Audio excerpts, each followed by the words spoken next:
Welcome back to the last-minute NCLEX Crash Course. This is a power-packed crash video designed to help you pass the NCLEX on your first attempt. But listen carefully, only if you watch till the end, because the real gems, the game-changing exam tricks, are in the final part of this video. In this crash course, we only cover what NCLEX actually tests. No unnecessary theory, no wasted time, no topics that never show up on the exam. Everything here is high-yield, exam-relevant, and decision-focused, exactly how NCLEX thinks. So if you're short on time, stressed, and afraid of missing something important, this video is for you. Stay till the end. That's where most students lose marks and where you'll start gaining them. To start us off, it is important to remember that the NCLEX is not about memorization. Instead, the exam evaluates your critical thinking and your ability to practice safe nursing. Every question is designed to assess your ability to prioritize patient care. It also evaluates whether you can make safe clinical decisions. And above all, it measures your commitment to patient safety, which is the NCLEX's primary scoring priority. As we continue, you will need to shift from fact cramming to strategic thinking. This means you should emphasize prioritization frameworks such as airway, breathing, circulation, safety, and risk reduction. You should focus on identifying the safest next action rather than trying to recall isolated information. In this session, we will go through a breakdown of the most frequently tested NCLEX areas. We will keep our attention on the high-yield, exam-critical concepts. This session is designed to improve both your accuracy and your confidence when answering NCLEX-style questions. Finally, the core topics we will cover include prioritization and delegation. We will also look at safety and infection control. We will review pharmacology essentials, and we will finish with medication calculations. Now, as we move into additional high-yield focus areas, we begin by reminding ourselves that restraints and crutches are essential concepts that often appear in safety-based questions. Next, we shift into understanding that lab values and arterial blood gases, also known as ABGs, play a major role in determining safe interventions. Then we continue by looking at maternity and newborn care, which remains one of the highest yield categories on the NCLEX. After that, we include high-yield medical surgical conditions, because these consistently challenge test takers across all systems. And finally, we add mental health nursing strategies, as they help you answer questions related to therapeutic communication and safe behavioral interventions. By the end of this preparation, the expected outcome is increased confidence in approaching NCLEX-style questions. And as we continue, you will notice a strengthened ability to apply safe and effective nursing judgment. Ultimately, all of this leads to improved test-taking readiness across major NCLEX domains.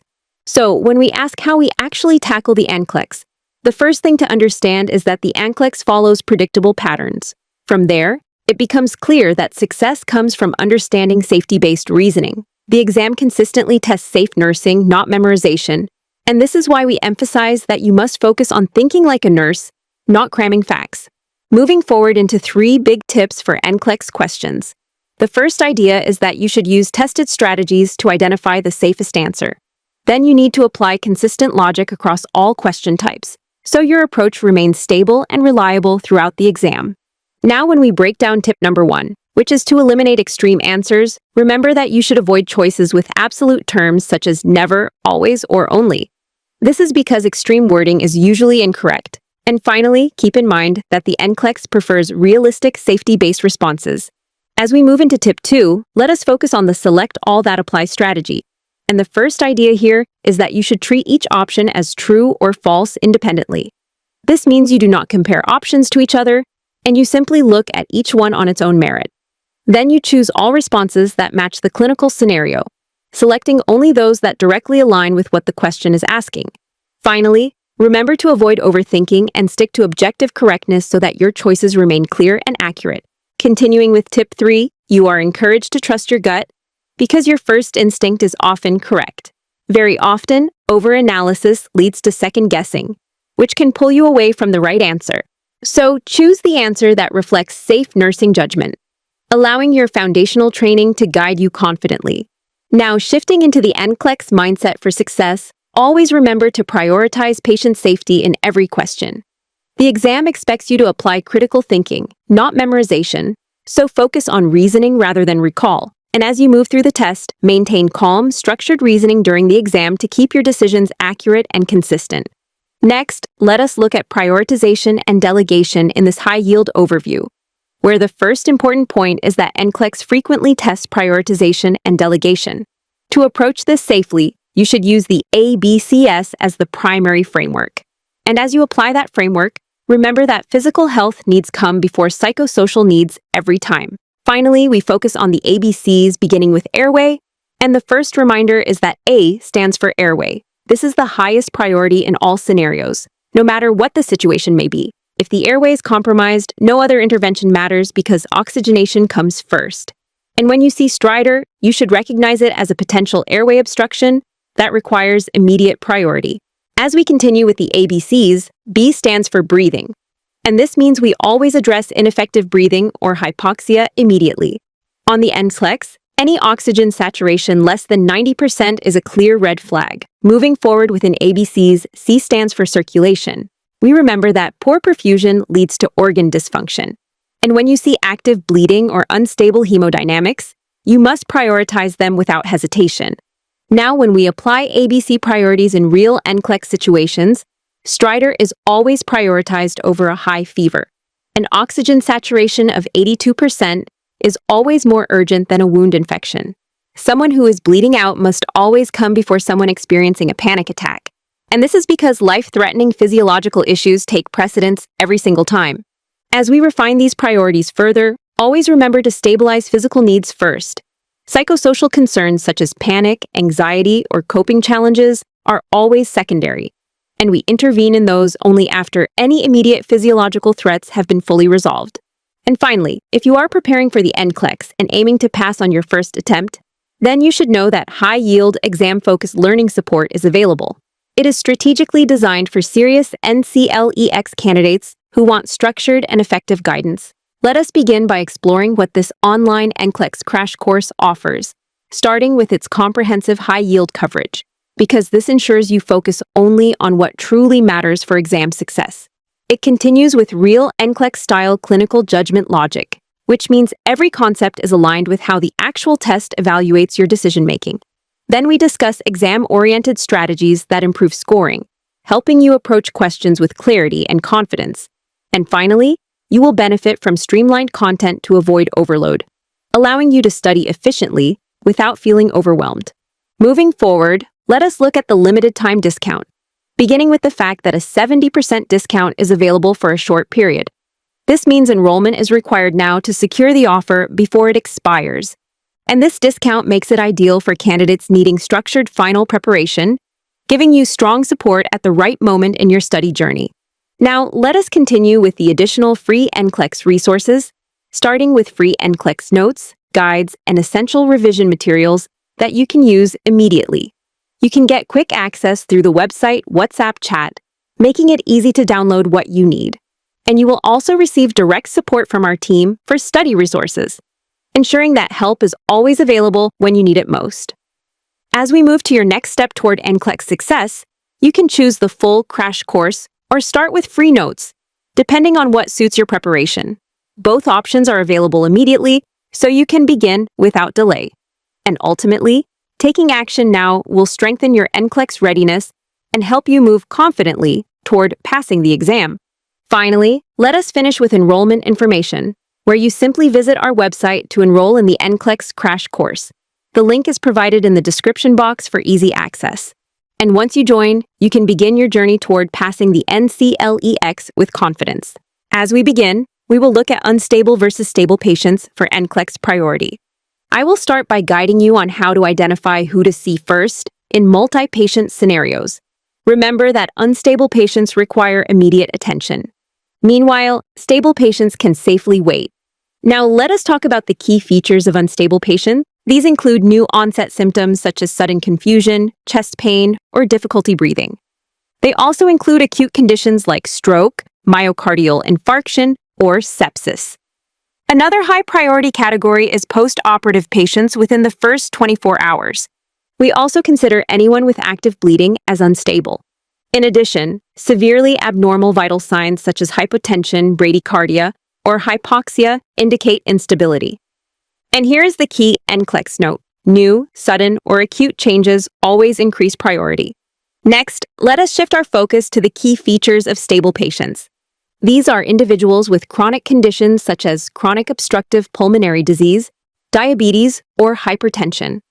They may also have expected post-operative pain that is controlled with medication.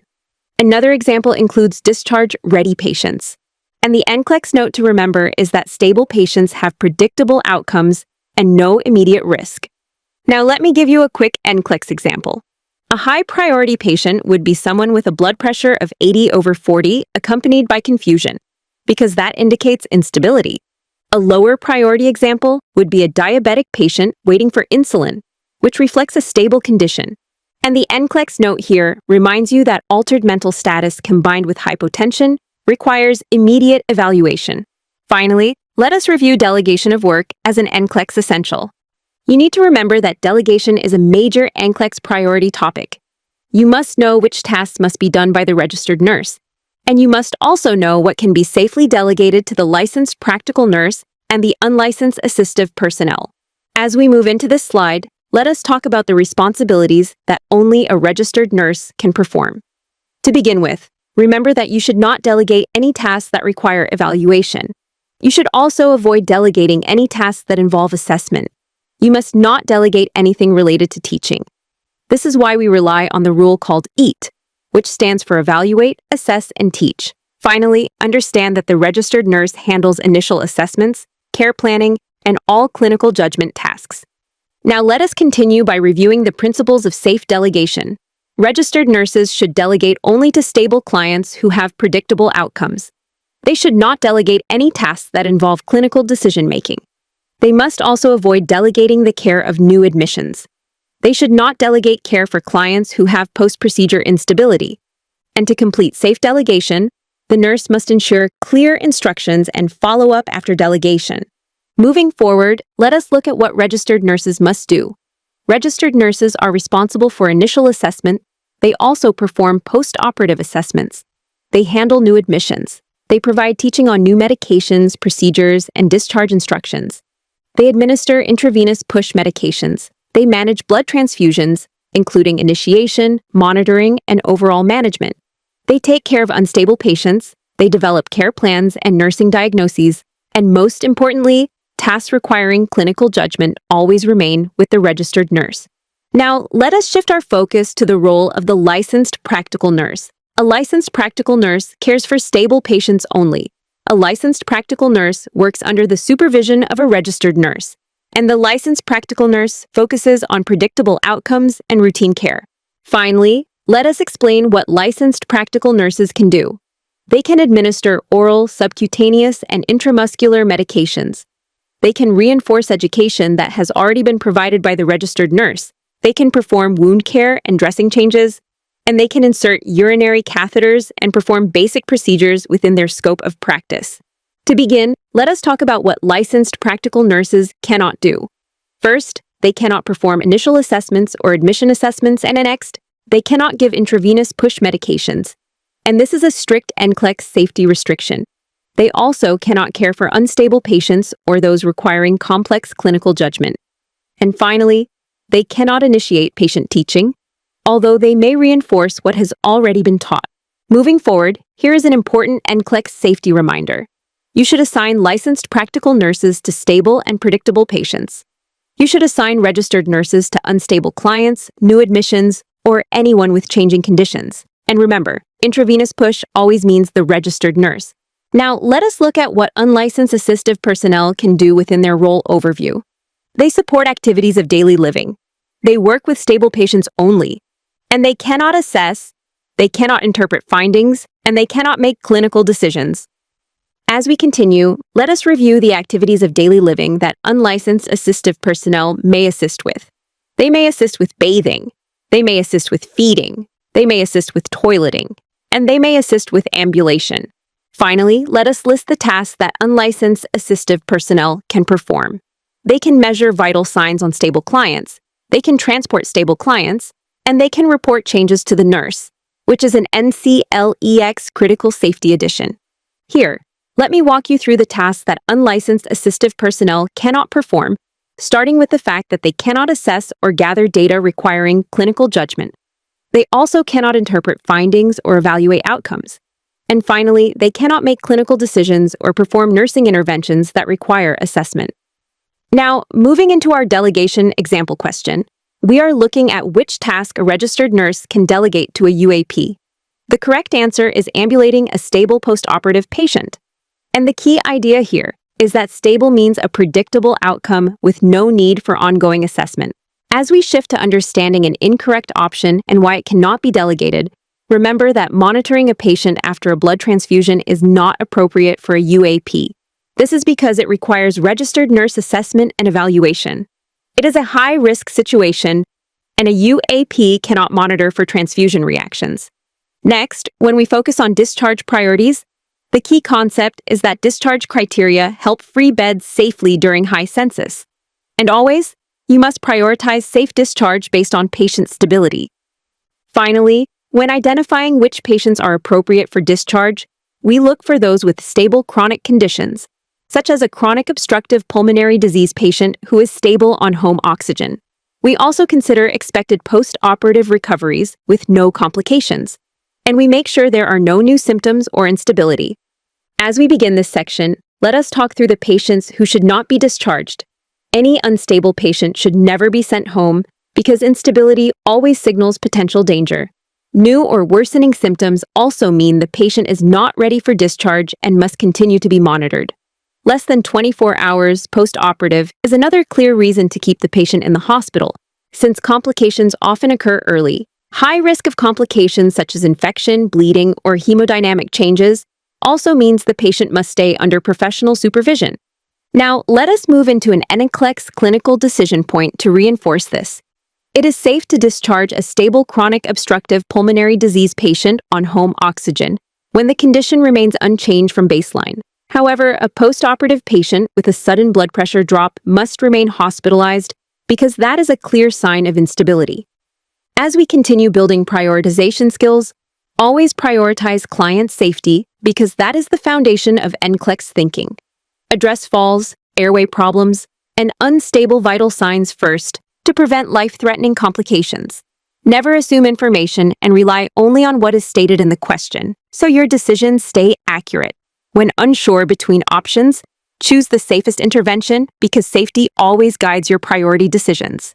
Moving forward, remember that the ABCs of airway, breathing, and circulation override all other concerns. Maslow's hierarchy reminds us that physiological needs always come before psychosocial needs. Unstable clients require direct care by a registered nurse to ensure proper monitoring and timely intervention. Stable clients may be delegated to licensed practical nurses or unlicensed assistive personnel, as long as the tasks fall within their scope. Before we move ahead, let me quickly share something important. If your goal is to pass the NCLEX in just 1 week or 1 month, then the fastest and most effective way is to enroll in our complete online NCLEX Review Crash Course. This course is a one-stop solution, a reliable shortcut, and a proven method with a solid 99% passing rate. More than 5,000 students have successfully passed the NCLEX by using this course. Here's exactly what you'll get. 100-hour mini crash course perfect for those who want to pass within a week. 300-hour comprehensive lectures covering 300 essential NCLEX topics that are commonly tested. 5,000 real NCLEX questions. Prepare with real exam questions and eliminate surprises. 15 full practice tests, including CAT simulations, simulate the real exam for a stress-free experience. Exclusive ebook plus 1-year access. Study whenever and wherever you want. Seats are filling up quickly. Enroll now to save 70%. Visit our website to enroll in our complete crash course. All right, now let's get back to today's topic. Now, let us transition into the next high-yield NCLEX domain. Safety and infection control is heavily tested on the NCLEX and consistently influences priority decisions. Focus on preventing harm and protecting clients, staff, and the healthcare environment as you move through these scenarios. Apply standard, contact, droplet, and airborne precautions correctly to avoid transmission risks. Prioritize interventions that minimize risk and prevent complications, so your actions always support safe, effective care. As we begin this topic, remember that donning personal protective equipment starts with understanding the overall process, and the sequenced mnemonic gowns make goggles. Gait helps us recall the correct order. Before you put on any personal protective equipment, you should always perform hand hygiene. The purpose of this entire sequence is to ensure full body and respiratory protection before entering the patient area. The first step is the gown, so you will put on the gown first. This is important because the gown provides full body coverage. Then you must ensure that all the gown ties are secured. Next, you will apply the mask or N95 respirator. If you are using an N95, you must perform a seal check before entering the room. Finally, make sure the mask has a snug fit over the nose and mouth. After that, you will place goggles or a face shield for eye protection.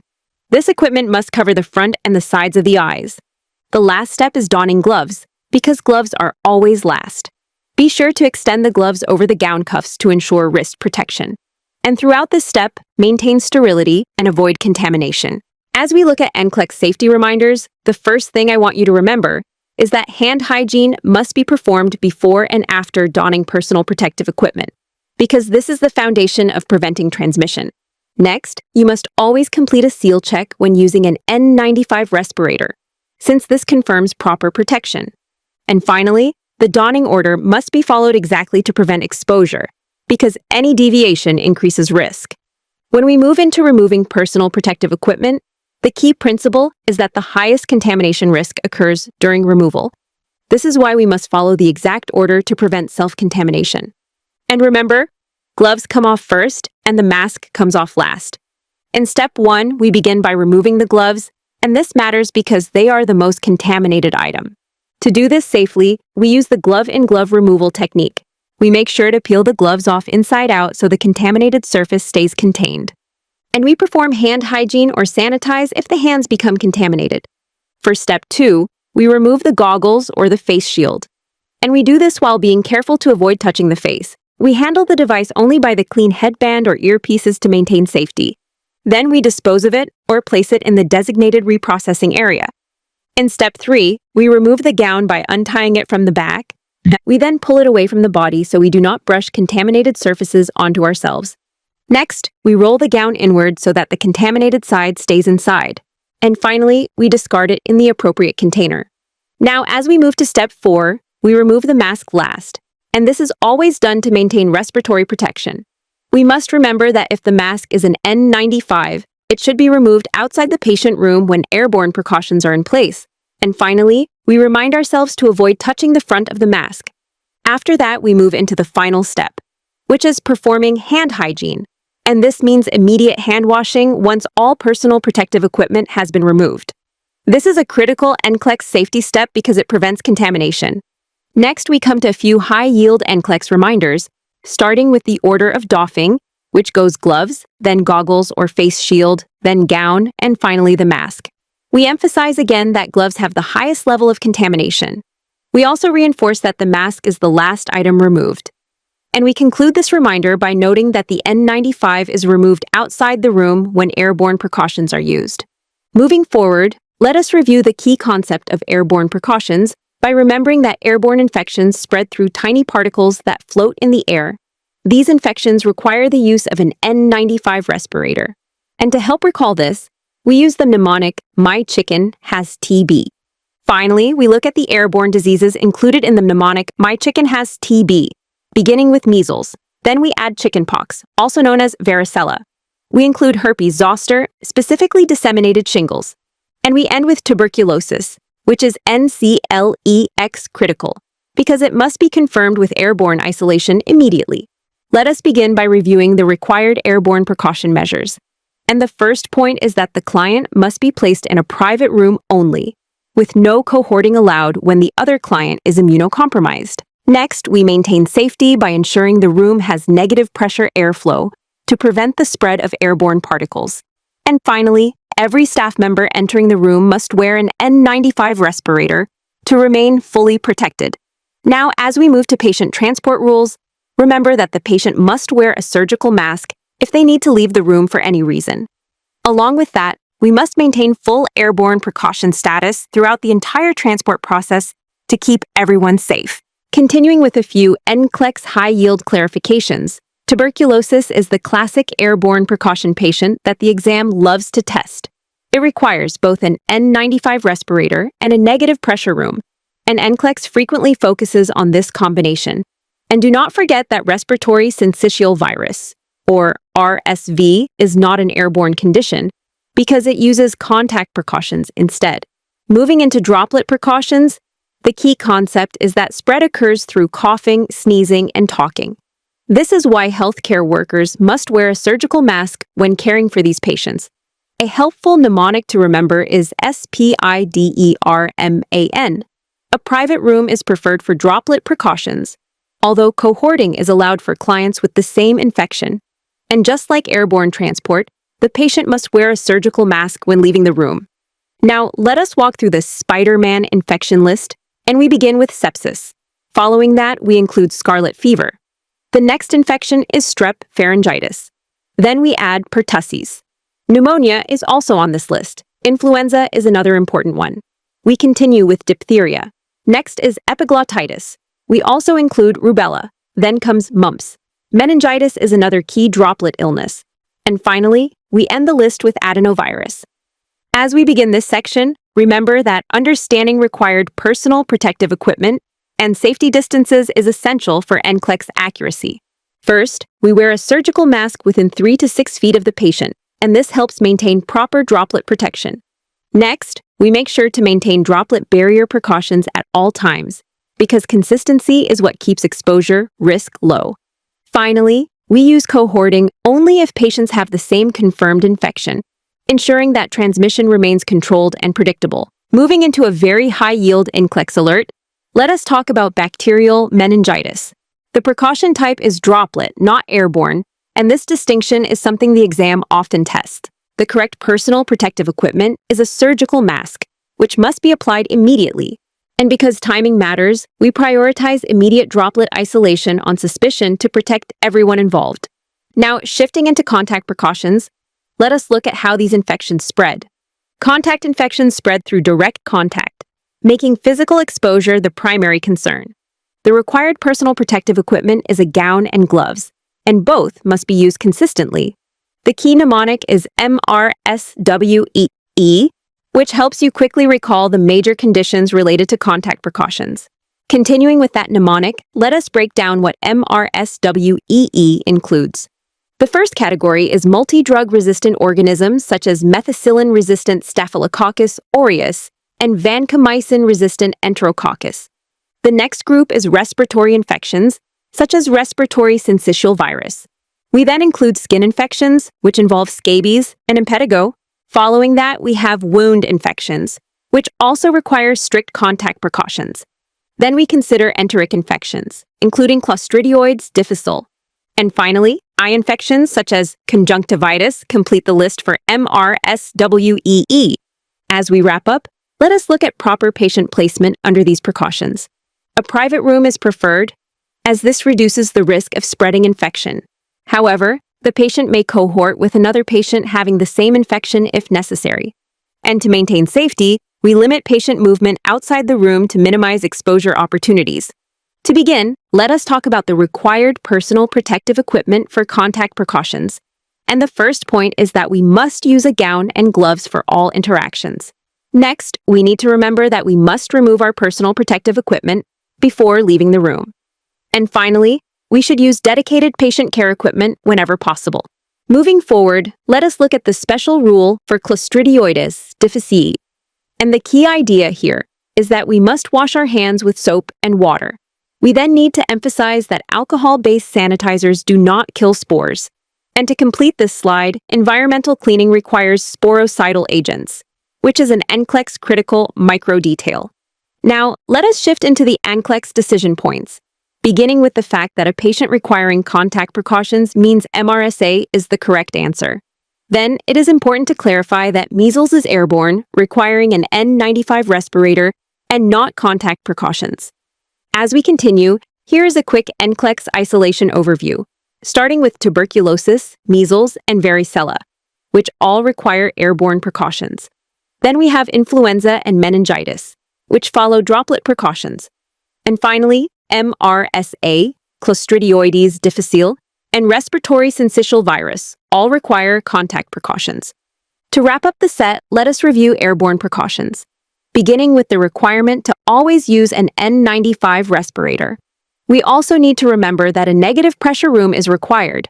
Then we note that the door must be kept closed. And lastly, the patient must wear a surgical mask if transported. As we begin reviewing droplet precautions, remember that these steps are essential for preventing the spread of infections transmitted by respiratory droplets. First, wear a surgical mask, and this simple action provides a primary barrier against droplet exposure.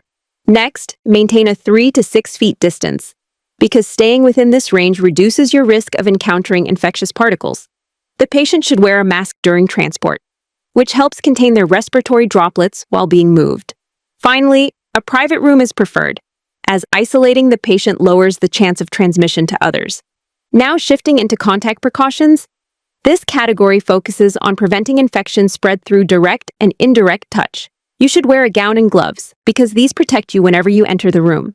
Then you must use dedicated equipment such as a stethoscope and a blood pressure cuff, ensuring these items are not shared with other patients. For Clostridioides difficile, wash hands with soap and water, since this is the only method that effectively removes spores. Alcohol gel does not kill spores, so relying on sanitizer alone is not safe for this organism. Moving forward to the NCLEX priority order, for removing personal protective equipment, start by taking gloves off first, because they are the most contaminated. Then remove the gown next, if applicable, keeping your hands away from the soiled areas. After that, take the mask off last, protecting yourself until the very end of the removal process. Finally, perform hand hygiene immediately after removal to complete the procedure safely. Now we are going to transition into pharmacology, and this next section highlights several high-yield points that appear frequently on the NCLEX. Now we are going to focus on high-yield pharmacology, including toxic drug levels, major side effects, black box warnings, and antidotes, because these areas are heavily emphasized in testing. This is a major NCLEX testing area, so understanding each component clearly is essential for exam success. Before we continue, one quick update for you. If your goal is to pass the NCLEX in just 1 week or 1 month, then the fastest and most effective way is to enroll in our complete online NCLEX Review Crash Course. This course is a one-stop solution, a reliable shortcut, and a proven method with a solid 99% passing rate. More than 5,000 students have successfully passed the NCLEX by using this course. Here's exactly what you'll get. 100-hour mini crash course perfect for those who want to pass within a week. 300-hour comprehensive lectures covering 300 essential NCLEX topics that are commonly tested. 5,000 real NCLEX questions. Prepare with real exam questions and eliminate surprises. 15 full practice tests, including CAT simulations, simulate the real exam for a stress-free experience. Exclusive ebook plus 1-year access. Study whenever and wherever you want. Seats are filling up quickly. Enroll now to save 70%. Visit our website to enroll in our complete crash course. Now, let's continue. As we start discussing toxic drug levels, remember that these medications require close attention for safe administration. Some medications have a narrow therapeutic range, meaning their safe window is very small. Even a small increase can lead to toxicity, which makes monitoring extremely important. Monitoring drug levels is essential for safety, because levels that drift too high can cause severe harm. Here are the key medications you must know, and these will guide your understanding as we move deeper into pharmacology. To begin, Digoxin is used for heart failure and arrhythmias, and this medication requires careful monitoring. The normal range is 0.5 to 2.0 nanograms per milliliter, and levels above 2.0 nanograms per milliliter indicate toxicity. Classic toxicity signs include nausea, and they also include vomiting, which often appears early. Vision changes such as yellow-green halos are another classic indicator, and early bradycardia is an NCLEX critical micro detail that you must never miss. So, if a patient says everything looks like Van Gogh's Starry Night, you should immediately suspect digoxin toxicity. Moving on to lithium, lithium is used for bipolar disorder, and it is a medication that requires strict serum level monitoring. Because lithium is excreted through the kidneys, renal function is critical for safe use. Continuing further, the normal lithium range is 0.6 to 1.2 milliequivalents per liter, and it is essential to maintain stable hydration and sodium intake to avoid fluctuations.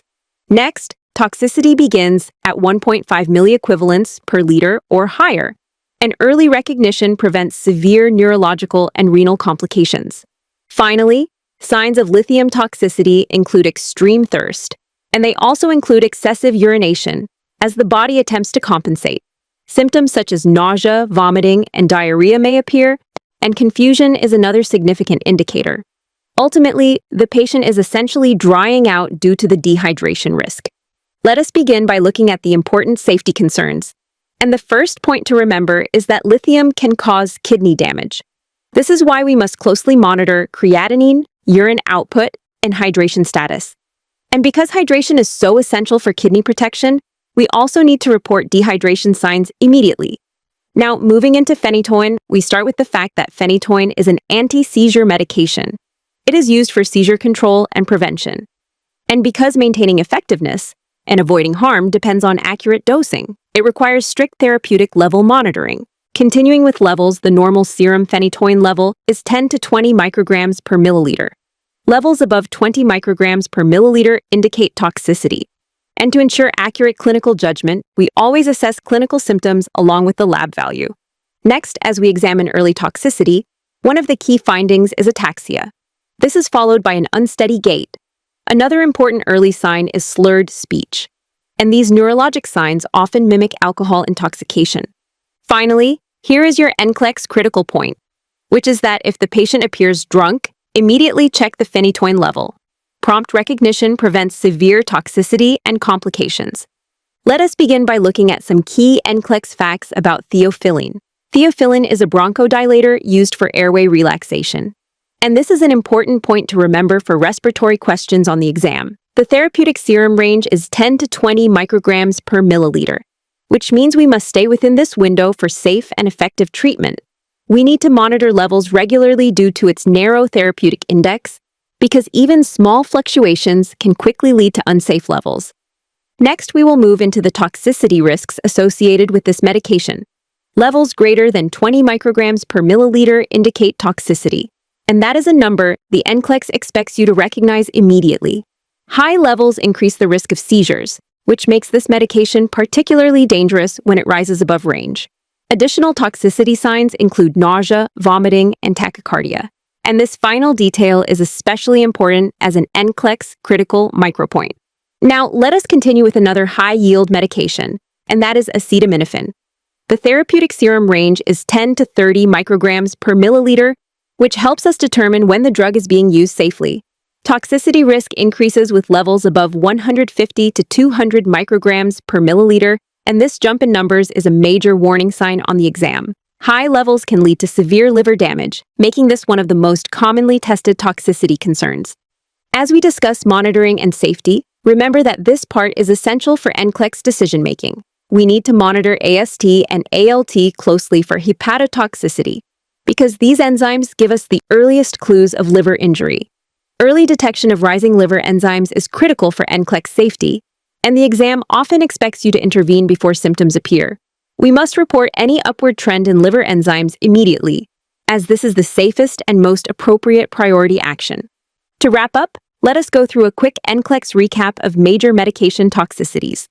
Digoxin toxicity presents with vision changes, nausea, and bradycardia. Lithium toxicity shows up with tremors, confusion, and kidney damage. Phenytoin toxicity causes ataxia and slurred speech. Theophylline toxicity results in seizures. And acetaminophen toxicity ultimately leads to liver failure. Now, let us begin by reviewing the key NCLEX micro details. Digoxin toxicity also requires monitoring for hypokalemia, which increases the risk. Lithium toxicity becomes more likely when dehydration increases the levels. Phenytoin toxicity occurs when serum levels become too high. Theophylline toxicity must be watched closely because it has a narrow therapeutic range. Acetaminophen toxicity is identified when liver enzymes become elevated. Now, moving forward, let us look at the immediate nursing actions when toxicity is suspected. The first step is to stop the medication immediately. The next step is to check the serum drug levels. After that, you assess vital signs and the overall clinical status. Finally, you prepare to administer the antidote if it is indicated. Continuing on, let us go over the NCLEX critical antidotes. Digoxin toxicity is treated with digoxin immune fab. Acetaminophen toxicity is treated with acetylcysteine. Theophylline toxicity requires supportive care, and activated charcoal may be used if given early. Lithium and phenytoin have no specific antidote, so management is supportive. As we shift topics, let us begin the introduction to restraints and crutches. This is a high-priority NCLEX topic. It is frequently tested in safety and mobility questions.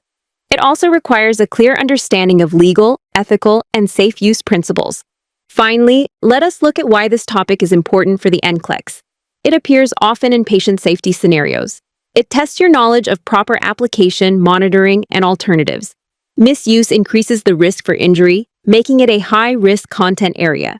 As we move forward, this content will be broken down into clear and concise points so that every concept becomes easy to follow. The focus remains firmly on what the NCLEX expects for safe and legal nursing practice. When we talk about restraints, remember that restraints are always a last resort. They are never used for staff convenience. The NCLEX emphasizes strict restraint safety principles because patient rights and safety must always come first. Restraints are used only to prevent harm to the patient or to others. They must be justified legally and ethically to ensure proper practice. A patient's safety risk must be clearly identified before any restraint is applied. A provider order is mandatory before applying restraints. The order must include the type, the duration, and the reason for the restraint. The registered nurse must follow institutional and legal guidelines every step of the way.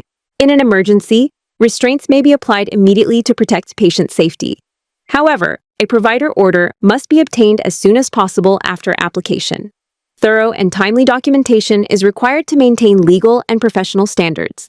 As we begin with documentation essentials for NCLEX, remember that it is critical to document the behavior leading to restraint use, because this provides the clinical justification for the intervention.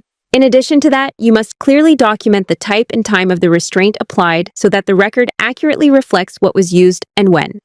You also need to include that the provider was notified and that an order was obtained, since restraints always require this verification.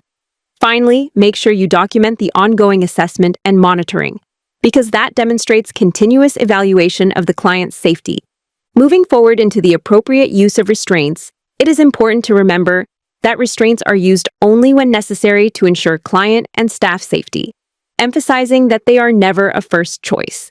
They must be the least restrictive option and used only after all alternatives fail, which reinforces the need for trying safer methods first. They require a provider prescription, they must be time-limited, and they need regular reassessment, ensuring that their use remains justified and appropriate. Now, looking at when restraints may be appropriate. One example is a violent or aggressive client who is attempting to harm self or staff, because immediate safety becomes the priority. Another situation is a post-stroke client repeatedly pulling out intravenous lines or feeding tubes, as this behavior can interrupt essential treatment. A third example is a confused client attempting to climb out of bed despite a high fall risk, which places the client in danger. And overall, we use restraints only to prevent injury, not for discipline or staff convenience. As we continue with essential NCLEX safety reminders, always maintain continuous monitoring and frequent skin, circulation, and comfort checks so that complications are quickly identified. Then ensure quick release knots and proper placement, which allows for both safety and rapid removal in emergencies. You must also document behavior, justification, type of restraint, and reassessment, keeping the record complete and accurate. And finally, discontinue restraints as soon as the client is safe, because the goal is always the least restrictive environment.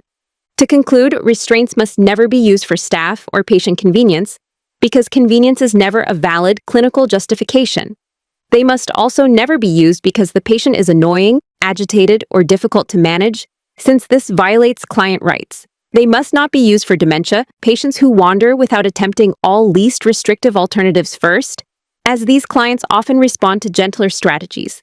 They must not be used when non-physical interventions such as reorientation, a sitter, diversion, or environment modification have not been tried, because these measures are always attempted first. And finally, restraints must not be used when there is no immediate safety risk to the patient or others, reinforcing that safety is the only true indication. As we begin exploring this topic, let us start by looking at the most important principle, which is always trying alternatives to restraints first. So the first thing we do is reorient the patient and explain what is happening, because simple clarity often reduces agitation. Then we move the patient closer to the nurse's station so that increased supervision naturally improves safety. After that, we use better chair alarms to alert us early if the patient attempts unsafe movement. We also encourage family members to stay with the patient since familiar faces can calm confusion and restlessness. Next, we provide distraction methods such as television, music, or conversation to redirect the patient's focus. And finally, we use low beds and floor mats to reduce injury risk while avoiding immediate restraint use. Now moving into the NCLEX tip for restraint safety. Always remember that we must attempt the least restrictive intervention before applying restraints. And on the NCLEX, if an option states, try a less restrictive method first, it is usually the correct answer. This is because restraints are a last resort after all alternatives fail. Let us now apply this to an NCLEX example question. A confused patient is attempting to pull out their intravenous line, and our NCLEX focus reminds us to always attempt least restrictive alternatives first. So the correct first action is to cover the intravenous site with a protective sleeve. This maintains safety while avoiding unnecessary restraint use. And finally, let us understand why wrist restraints are not the right first action. Applying wrist restraints immediately is incorrect. Least restrictive measures must always be attempted before physical restraints, and restraints require justification, documentation, and ongoing reassessment. Crutches are a common mobility aid used when weight bearing is limited. And as we begin this topic, it is important to understand exactly why they matter. NCLEX frequently tests proper crutch fit and appropriate gait patterns, so you will see these concepts show up again and again. Safe fit and correct gait selection help prevent falls and nerve injury, making these details essential for both exam success and real client safety. Crutch tips place 2 to 3 inches, or 5 to 7 centimeters, lateral and 6 inches, or 15 centimeters, in front of the foot, and this positioning forms the foundation of safe crutch technique. Axillary pads should be 2 to 3 finger widths below the axilla to prevent nerve compression, which means the crutches must never press into the armpits. Elbow flexion should be approximately 20 to 30 degrees, ensuring comfortable and controlled movement. Weight should be supported through the hands, not the axilla, because this prevents dangerous pressure on the nerves. Maintain 2 to 3 finger widths between the crutch top and axilla, reinforcing the exact spacing needed for safety. Elbows should be flexed at approximately 30 degrees while holding the hand grips, which allows the client to bear weight correctly. Ensure crutches are correctly measured while the client stands with feet slightly apart, as this position gives the most accurate and functional measurement. Weight must be supported by the hands, not the armpits, and this is the single most important principle of safe crutch use. Pressure on the axilla can lead to axillary nerve compression, which is exactly what we want to avoid. There is a risk of crutch palsy if weight is placed on the armpits, making proper technique absolutely essential. Hands support the weight, not the armpits, and this line alone can help you answer several NCLEX questions correctly. This prevents nerve injury, keeping the client safe from unnecessary complications. It also promotes safe and stable ambulation, which is the ultimate goal of using crutches effectively. As we begin our discussion on gait patterns, remember that gait pattern selection depends on weight-bearing status. This understanding ensures safe mobility and fall prevention. It is also important to recognize that these patterns are commonly used with crutches in rehabilitation. Moving into the 2-point gait, this pattern is used for partial weight bearing on both legs. In this method, the opposite crutch and opposite leg move together. This coordinated movement mimics a natural walking pattern. Because of that, it provides more stability than a 1-point pattern. Now, let us look at the 3-point gait, which is used for non-weight bearing on one leg. This approach is common after fractures or surgery. With this pattern, both crutches move forward, and then the unaffected, or good, leg steps through. This technique completely avoids weight bearing on the affected leg. Next is the 4-point gait, which is used for full weight bearing with maximum stability. The sequence for this gait is crutch, then opposite leg, followed by the other crutch, and then the opposite leg. Because of this structured sequence, it provides the slowest but most stable gait pattern. It is commonly used in cases of significant weakness or neurologic conditions. Finally, when navigating stairs with crutches, remember the key mnemonic: up with the good, down with the bad. This mnemonic ensures safe sequencing during stair mobility. Following it reduces the risk of imbalance and falls, which is essential for NCLEX safety. Now, let us talk about going upstairs with crutches, and to begin, we start with the rule that you always step up with the good leg first. After that, you move the crutches up next so that they stay aligned with your movement. Then you bring the bad leg up last to maintain stability. And throughout the entire process, you maintain handrail support if it is available, which is an important NCLEX micro detail. Now moving on to going downstairs, we begin by placing the crutches down first. After doing that, you step down with the bad leg next, allowing controlled movement.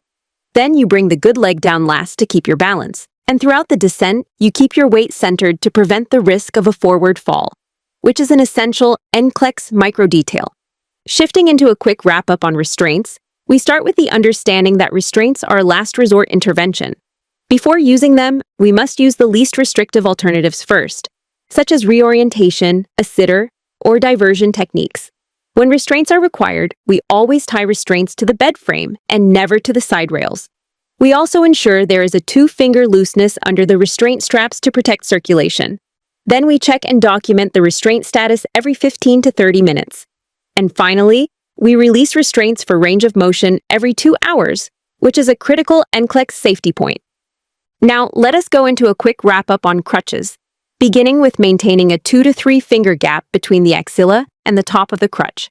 Next, we remember never to bear weight on the axilla because of the risk of radial nerve injury. Instead, weight must be supported by the hands and arms, not the armpits. When it comes to stairs technique, the rule is simple. Up with the good, meaning the strong leg first, and down with the bad, meaning the weak leg first. Throughout all ambulation, we keep the crutches slightly ahead and slightly lateral for stability. Now transitioning into lab values and ABG interpretation, we start by emphasizing that this is a critical NCLEX topic, and it frequently appears in case-based questions. The priority is to recognize abnormal values, interpret their meaning, and determine the appropriate action. The labs essential for exam safety include sodium, potassium, calcium, magnesium, arterial blood gases, and coagulation studies. And we end by remembering that these labs directly affect patient safety and clinical decision-making. As we begin, remember that NCLEX success requires mastery of high-yield lab values. And this is because every clinical decision you make depends on interpreting them accurately. You must focus on trends, abnormalities, and required interventions so that you can confidently determine what is improving and what is deteriorating. And finally, be prepared to identify life-threatening electrolyte or arterial blood gas changes quickly, because the NCLEX often tests your ability to act fast when a client's condition becomes unstable. If you want additional help, the online NCLEX Crash Course covers high-yield topics, along with real NCLEX logic, allowing you to understand exactly how exam questions are built. There is also a limited-time 70% discount available, which makes it easier for students to access the material. You can simply visit the website to enroll whenever you are ready. You also have access to free NCLEX notes and study guides available through the website, which can support your daily review. You can use the WhatsApp chat option to connect if you need guidance or quick clarification. The team provides free preparation resources, so you always have support throughout your study journey. So as we wrap up, make sure to visit the website for NCLEX Crash Course enrollment if you want structured preparation. You can also access free notes and begin structured exam preparation right away to stay organized. The link is available in the description box for your convenience. Let us now shift into electrolytes. And we begin with the idea that electrolytes are essential for normal body function because they keep multiple systems running smoothly. They help maintain fluid balance, nerve conduction, and muscle contraction, which are all vital for stability and homeostasis. Even small imbalances can cause major physiological problems, and that is exactly why NCLEX questions focus on them so heavily. And here is your NCLEX alert. Monitor for early signs of imbalance, such as changes in mental status, cardiac rhythm, and neuromuscular activity, because these subtle clues often guide your prioritization decisions. As we begin this topic, we start by stating that the normal range of sodium is 135 to 145. Moving forward, we explain that sodium primarily affects the brain and neurological status. Then we emphasize that even a mild imbalance can alter cerebral function. Now, as we continue, we explain that mental status changes are one of the earliest effects of abnormal sodium levels. Following that, we note that confusion is also a key manifestation. Next, we clarify that seizures can develop as the imbalance worsens. We then highlight that there is a risk of coma in more severe cases. Finally, we conclude this slide by stating that severe abnormalities can lead to life-threatening neurologic compromise. Moving into the safety cue, we stress that any acute mental status change should prompt you to check the sodium level first. We reinforce that this is a high-yield priority because sodium abnormalities cause rapid neurodeterioration. As we shift to potassium, we begin by stating that the normal range is 3.5 to 5.0 milliequivalents per liter. Next, we explain that potassium directly affects cardiac conduction and muscle function. We then emphasize that even small deviations can trigger life-threatening cardiac changes. Now, focusing on hyperkalemia, we start by stating that the primary ECG change is peaked T waves. We continue by explaining that this may progress to ventricular arrhythmias. After that, we clarify that it may also progress to asystole. And finally, we end this slide by stating that hyperkalemia requires immediate monitoring and intervention. As we continue learning, let us talk about low potassium, also known as hypokalemia. Low potassium also increases the risk for cardiac arrhythmias, and this is why it becomes clinically significant very quickly. It is also associated with flattened T waves, which is an NCLEX critical micro detail you must always remember. Low potassium can worsen with diuretics or gastrointestinal losses, making monitoring extremely important. Now, moving into nursing priority, always monitor potassium levels closely, because even small changes can be dangerous. Make sure to report critical values promptly so that immediate action can be taken. Continuous ECG monitoring is required if potassium is significantly high or low, since electrical instability can develop rapidly. Next, let us shift our focus to calcium and review a few key facts. The normal range is 8.5 to 10.5 milligrams per deciliter, and this is foundational knowledge for NCLEX. Calcium is essential for muscle contraction, nerve transmission, and cardiac function, which means any imbalance affects multiple body systems. Because of this, imbalances require immediate assessment in NCLEX scenarios. Now, let us talk about low calcium, also called hypocalcemia. Hypocalcemia can present with tetany, which is a hallmark sign. It can also cause muscle spasms, which students frequently see in clinical questions. A positive Kvostex sign, meaning facial twitching, is another classic indicator.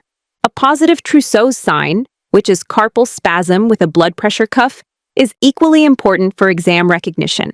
Finally, the major risk is laryngospasm and seizures, which is a crucial NCLEX safety detail. To complete the chapter, let us look at high calcium, or hypercalcemia. Hypercalcemia typically causes muscle weakness, and this often appears subtly in NCLEX questions. It also leads to decreased reflexes, which is another differentiating clinical clue. There is also a significant risk of dysrhythmias due to a shortened QT interval, which is an NCLEX safety detail you must know. And finally, monitor for kidney stones, because this is commonly tested and frequently linked to elevated calcium levels. Let us begin by looking at magnesium, where the normal range is 1.5 to 2.5. This mineral is essential for reflex control and for maintaining cardiac rhythm stability. As we continue, remember that imbalances affect both neuromuscular and cardiac function. Now, moving into low magnesium, or hypomagnesemia, we first note that it causes hyperactive reflexes. Along with that, there is increased neuromuscular excitability. Because of these changes, there is a risk for arrhythmias, and that is an NCLEX critical micro detail you must keep in mind. Finally, monitor for tetany if the condition becomes severe. As we shift to high magnesium, or hypermagnesemia, the first thing to observe is that reflexes may become depressed or even absent. This imbalance also leads to cardiac complications, including bradycardia, hypotension, and the possibility of heart block. Adding to the concern, there is a respiratory depression risk when magnesium levels become very high, which is another NCLEX critical micro detail. Because of these dangers, continuous reflex and cardiac monitoring is recommended. Next, let us explore phosphorus, beginning with the normal range, which is 2.5 to 4.5. Phosphorus has an inverse relationship with calcium. It is regulated primarily by the kidneys and by parathyroid hormone. Finally, looking at high phosphorus, or hyperphosphatemia, one common cause is kidney problems due to decreased excretion. Because phosphorus rises, there is a risk for low calcium due to its inverse relationship. And for your NCLEX note, monitor for tetany and neuromuscular irritability. To begin, when we talk about low phosphorus, or hypophosphatemia, we are referring to a common issue that primarily leads to bone problems due to weakened bone integrity. As we move forward, it is important to recognize that the major risk associated with low phosphorus is muscle weakness and respiratory depression, which is extremely critical for the NCLEX. Finally, this condition is often linked with malnutrition or alcohol use, and that is something you should always keep in mind during assessment. Now, transitioning into chloride, the key point to remember is that the normal range for chloride is 95 to 105 milliequivalents per liter. In addition to that, chloride is known as the major extracellular anion in the body. And finally, it is essential for maintaining proper fluid and electrolyte balance, which is why the NCLEX loves to test it. Continuing with chloride, it is important to understand that chloride helps maintain acid-base balance. Along with this, chloride works closely with sodium to regulate osmotic pressure throughout the body. And lastly, abnormal chloride levels often reflect acid-base disorders, where metabolic alkalosis leads to low chloride and metabolic acidosis leads to high chloride. Moving into a high-yield NCLEX electrolyte tip, we will focus on how each electrolyte connects to a primary body system. If your goal is to pass the NCLEX in just 1 week or 1 month, then the fastest and most effective way is to enroll in our complete online NCLEX Review Crash Course. This course is a one-stop solution, a reliable shortcut, and a proven method with a solid 99% passing rate. More than 5,000 students have successfully passed the NCLEX by using this course. Here's exactly what you'll get. 100-hour mini crash course perfect for those who want to pass within a week. 300-hour comprehensive lectures covering 300 essential NCLEX topics that are commonly tested. 5,000 real NCLEX questions. Prepare with real exam questions and eliminate surprises. 15 full practice tests, including CAT simulations, simulate the real exam for a stress-free experience. Exclusive ebook plus 1-year access. Study whenever and wherever you want. Seats are filling up quickly. Enroll now to save 70%. Visit our website to enroll in our complete crash course. Sodium is directly linked to brain and neurological function. Potassium, on the other hand, primarily affects heart rhythm and cardiac conduction. Calcium and magnesium together play a major role in muscle contraction and overall neuromuscular stability. And phosphorus is strongly tied to bone integrity and kidney regulation. As we shift into arterial blood gases, remember that ABGs assess how effectively the lungs and kidneys maintain acid-base balance.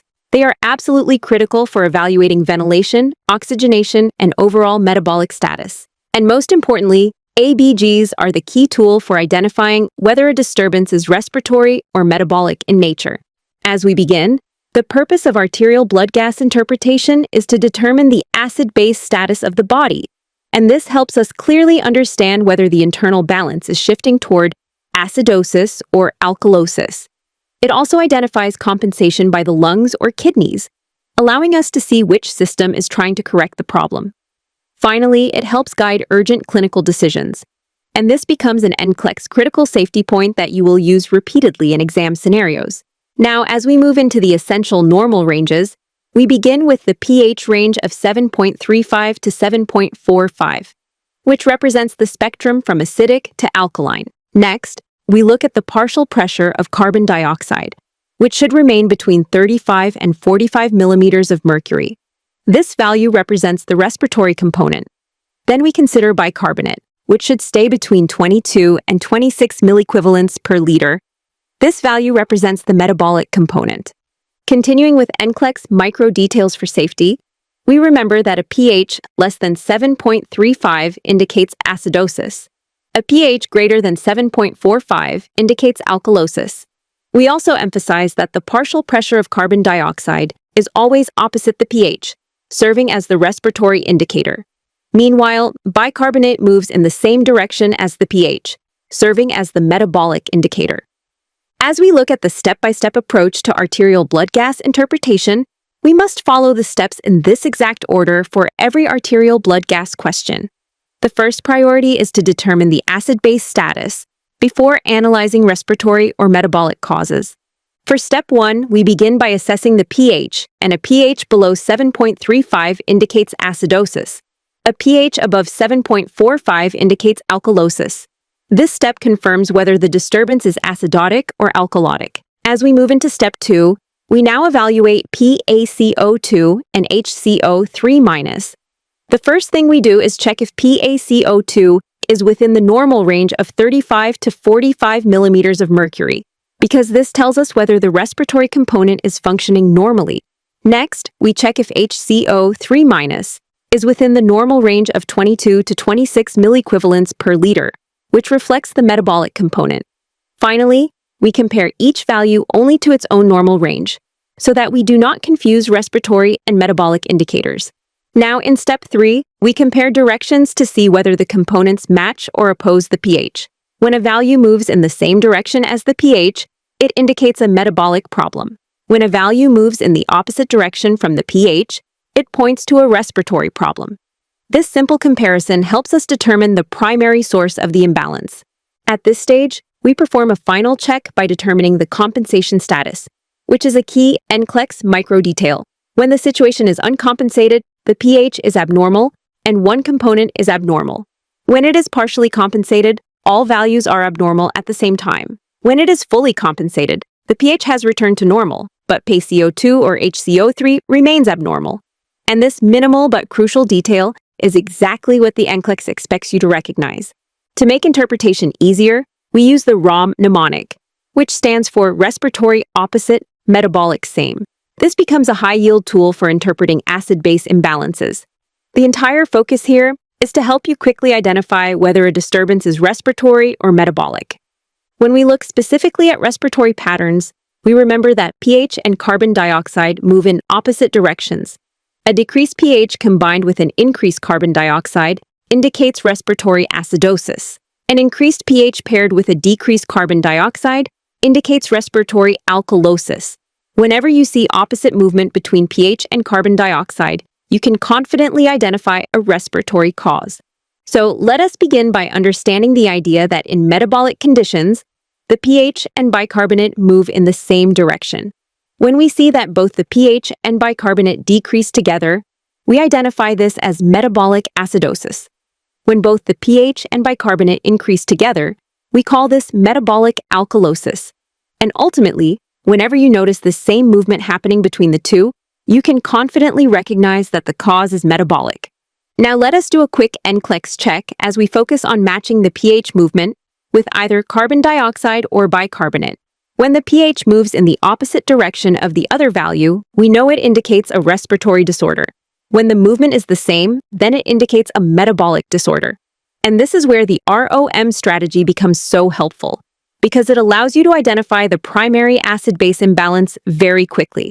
As we go deeper into ABG interpretation logic, the quick NCLEX guide always begins by reminding us to start with the pH. Whenever the pH is low, we recognize that the client is experiencing acidosis. And from there, our next task is to determine whether the cause is respiratory or metabolic. Moving to step 1, we always check the carbon dioxide first. If the pH is low and the carbon dioxide is high, then we immediately notice that the pH and carbon dioxide are moving in opposite directions. This opposite pattern tells us we are dealing with respiratory acidosis. And an important NCLEX tip here is to always remember that carbon dioxide is the respiratory component. Finally, we wrap up with the ROM principle, which stands for respiratory opposite. This simply reminds us that when the pH and carbon dioxide move in opposite directions, we are looking at a respiratory imbalance. Now, as we move into step 2, we check bicarbonate, also known as HCO3. And we do this to understand what the metabolic component is doing. If the pH is low and bicarbonate is low, then we know that both values are moving in the same direction. When both move in the same direction, this tells us we are dealing with metabolic acidosis. And remember, the NCLEX tip here is that HCO3 is the metabolic component. When looking at final ABG pattern logic, we keep one major rule in mind. Opposite means respiratory. Same direction means metabolic. And you can use this pattern to rapidly identify ABG disorders on the NCLEX. In this overview of common ABG conditions, we focus on key patterns that help us identify acid-base disorders. We always focus on pH, carbon dioxide, and bicarbonate alignment. And remember, carbon dioxide represents the respiratory component, while bicarbonate represents the metabolic component. When discussing respiratory acidosis, the ABG pattern to look for includes a low pH and a high carbon dioxide level. The cause of this condition is hypoventilation. It commonly occurs in chronic obstructive pulmonary disease. It is also seen in pneumonia, It can even result from sedation or an opioid overdose. And the NCLEX tip to remember is that the body retains carbon dioxide due to inadequate ventilation. For respiratory alkalosis, the ABG pattern includes a high pH and a low carbon dioxide level. The primary cause of this condition is hyperventilation. It is frequently triggered by panic attacks. It may also be caused by fever. Anxiety is another common factor. And the NCLEX tip is that the person is blowing off carbon dioxide too quickly. As we begin this slide, let us talk about metabolic acidosis. When we look at the ABG pattern, we see a low pH and we also see a low bicarbonate. Moving into the common causes, one major cause is diabetic ketoacidosis. Another important cause is kidney failure. Diarrhea is also a frequent contributor. And here is your NCLEX tip: expect compensatory hyperventilation, also known as Kussmaul breathing. Now let us continue with metabolic alkalosis. In this ABG pattern, we will find a high pH, and we will also find a high bicarbonate. When we examine the common causes, vomiting is a major one. Excessive antacid use is another significant cause. And here's the NCLEX tip: loss of acid or excess base increases bicarbonate. Next, let us move into the complete blood count overview. The complete blood count, also known as CBC, evaluates overall blood health. It is commonly used in NCLEX questions related to infection, bleeding risk, and oxygen carrying capacity. The key components include red blood cells, white blood cells, hemoglobin, hematocrit, and platelets. On this next slide, we look at why CBC matters in NCLEX. It helps identify infection, anemia, hypoxia, and bleeding tendencies. It is essential for monitoring clients receiving chemotherapy, anticoagulation, or post-operative care. Abnormal values often trigger priority nursing actions. Finally, let us go through the major CBC components. Red blood cells support oxygen delivery. Hemoglobin represents oxygen binding capacity. Hematocrit reflects the percentage of blood volume made of red blood cells. White blood cells indicate infection and immune response. And platelets play a central role in clot formation and bleeding risk. As we move into this topic, remember that the NCLEX loves connecting lab values with safety priorities. So the first thing to understand is that the complete blood count is often paired with coagulation studies in exam questions.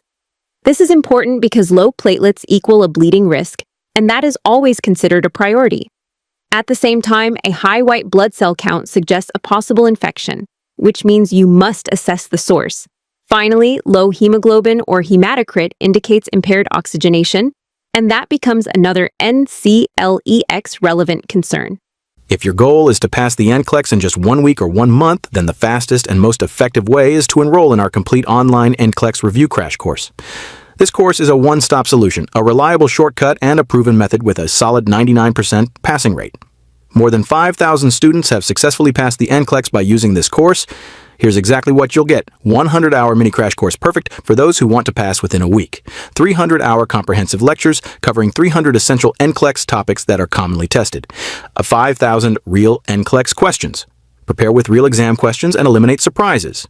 15 full practice tests, including CAT simulations, simulate the real exam for a stress-free experience. Exclusive ebook plus 1-year access. Study whenever and wherever you want. Seats are filling up quickly. Enroll now to save 70%. Visit our website to enroll in our complete crash course. Continuing forward, let us look at when you need to reassess a complete blood count for NCLEX safety. You should reassess it whenever there are sudden changes in vital signs, because that can signal acute instability. You also reassess when there are new signs of bleeding or infection, since these conditions directly affect blood counts. And lastly, you reassess before administering medications that affect blood counts, ensuring safe and appropriate therapy. Now, shifting our attention to white blood cells are the body's primary defense against infection. When these values are abnormal, they indicate altered immune function, which is very important for NCLEX-based patient assessment. Moving on, the normal range for white blood cells is 4,000 to 11,000 per microliter. Any values outside this range require clinical follow-up because they may signal infection, suppression, or another underlying issue. And finally, when we discuss low white blood cell count or leukopenia, we recognize that it indicates an increased risk for infection. A common NCLEX alert here is to implement infection precautions, since these clients have reduced immune protection. As we begin with high white blood cell count, or leukocytosis, this usually indicates that an infection is present. At the same time, it may also reflect stress, inflammation, or tissue injury. And this is an NCLEX critical micro detail to remember. Moving on to red blood cells, these reflect the oxygen carrying capacity of the blood. They are essential for assessing tissue oxygenation. And we also recognize that alterations commonly signal underlying hematologic disorders. Now, as we look at the normal red blood cell range, the normal value is 4.2 to 6.1 million per microliter. Variations may occur by age, sex, and hydration status. And that is an important NCLEX critical point. Next, when we discuss low red blood cells, this indicates decreased oxygen carrying capacity. It suggests anemia, and common causes include blood loss, nutritional deficiency, or chronic disease. Finally, when red blood cells are high, this indicates increased red blood cell mass. It suggests polycythemia, and this may occur with chronic hypoxia or dehydration, which again serves as an NCLEX critical point. Let us begin by understanding that hemoglobin and hematocrit are key indicators of oxygen carrying capacity. As we continue, remember that hematocrit reflects the percentage of red blood cells in the total blood volume. Finally, we should note that the normal hematocrit range is 37 to 52%. Now moving into low hematocrit, this indicates anemia. It also suggests reduced red blood cell mass. And for your NCLEX preparation, remember this important tip. Monitor for fatigue, pallor, and shortness of breath. Next, when we look at high hematocrit, it may indicate dehydration or polycythemia. It further suggests an increased concentration of red blood cells. And your NCLEX tip here is to evaluate hydration status and the risk of thrombosis. As we shift to platelets, we start with the normal range, which is 150,000 to 400,000 per microliter.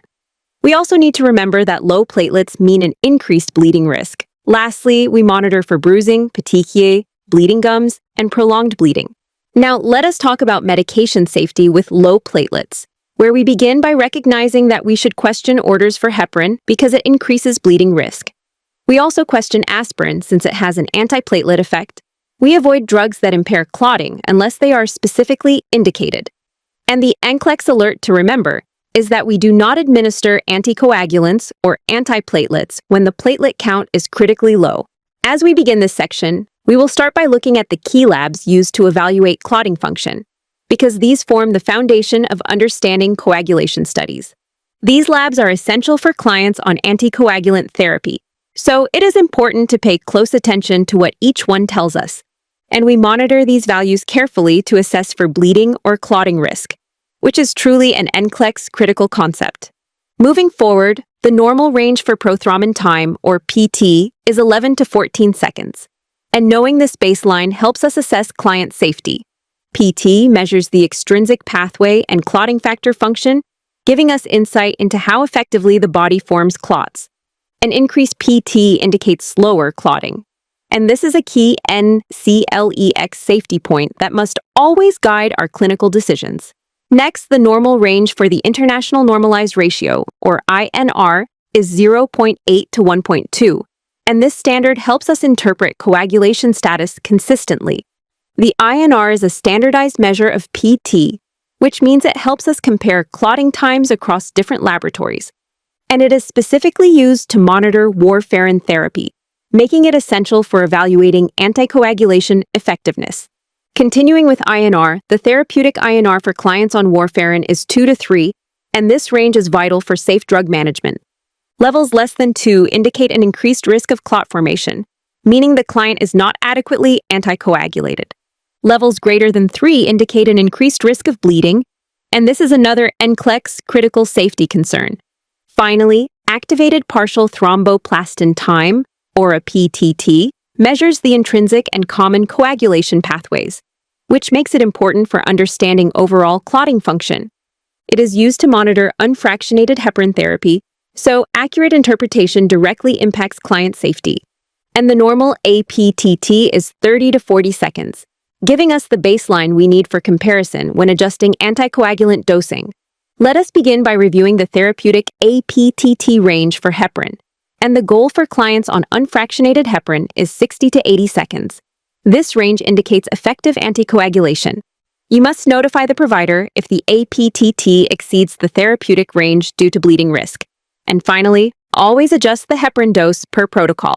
Now moving forward, remember that low platelets mean a high bleeding risk.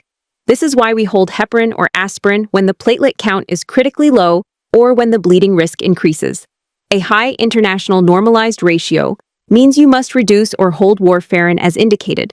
And throughout all of this, we monitor coagulation labs closely, including platelets, prothrombin time, and international normalized ratio, and activated partial thromboplastin time. Next, we transition to maternity and newborn care, which is a high-yield NCLEX focus area. The key topics include fetal heart rate patterns, the stages of labor, postpartum care, and emergency interventions. As we continue, understand that the importance of fetal heart rate patterns lies in the fact that they are frequently tested on the NCLEX. These patterns are predictable once understood. They are used to evaluate fetal oxygenation and overall well-being. Finally, we look at the VEALCHOP overview, which is a memory aid for interpreting decelerations. It matches fetal heart rate patterns with their primary causes, and it is essential for rapid NCLEX decision-making. To begin, let us talk through fetal heart rate patterns using the VEAL-CHOP concept. And first, we will look at variable decelerations. Variable decelerations indicate umbilical cord compression, and they appear as brief, abrupt drops in fetal heart rate. These changes cause temporary decreased oxygenation, and that is why they matter so much during labor. Now let us explore why these variable decelerations occur. They happen when the umbilical cord becomes compressed or pinched, and they can occur with position changes. They may also occur because of a nuchal cord, and they are seen in the presence of oligohydramnios, which is an NCLEX critical addition. Next, let us review the nursing actions for variable decelerations. The priority is to reposition the mother immediately, and this can include turning her to the left side. It can also include turning her to the right side or placing her in a hands and knees position. The goal with all of these is to relieve cord compression, and this pattern often resolves quickly once the pressure is removed. Moving on, let us focus on early decelerations and their key concept. Early decelerations are caused by fetal head compression during descent in the birth canal, and they are considered normal and expected during labor. They indicate labor progression, so no intervention is required. This is a reassuring pattern, and you can simply observe and continue monitoring. Finally, let us talk about accelerations and their key concept. Accelerations are a good sign, and they indicate adequate fetal oxygenation. They also reflect an intact fetal autonomic nervous system, which is an important NCLEX micro-detail. Because of this, no intervention is required.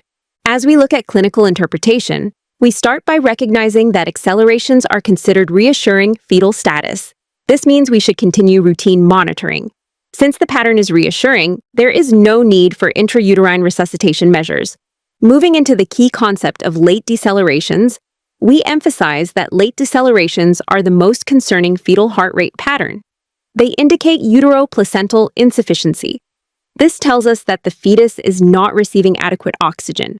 Understanding the clinical significance, we note that this is considered an obstetric emergency. Persistent late decelerations increase the risk of fetal hypoxia and acidosis. Because of this, immediate corrective action is required to prevent fetal compromise. When discussing priority nursing actions, the first step is to stop Pitocin to reduce uterine workload. Then we reposition the mother to the left lateral side to improve perfusion. We also administer oxygen via a non-rebreather mask. Next, we initiate or increase intravenous fluids to enhance placental blood flow. Finally, we act quickly and notify the provider if the situation remains uncorrected. For a quick NCLEX tip on fetal heart rate decelerations, remember that late decelerations equal bad baby.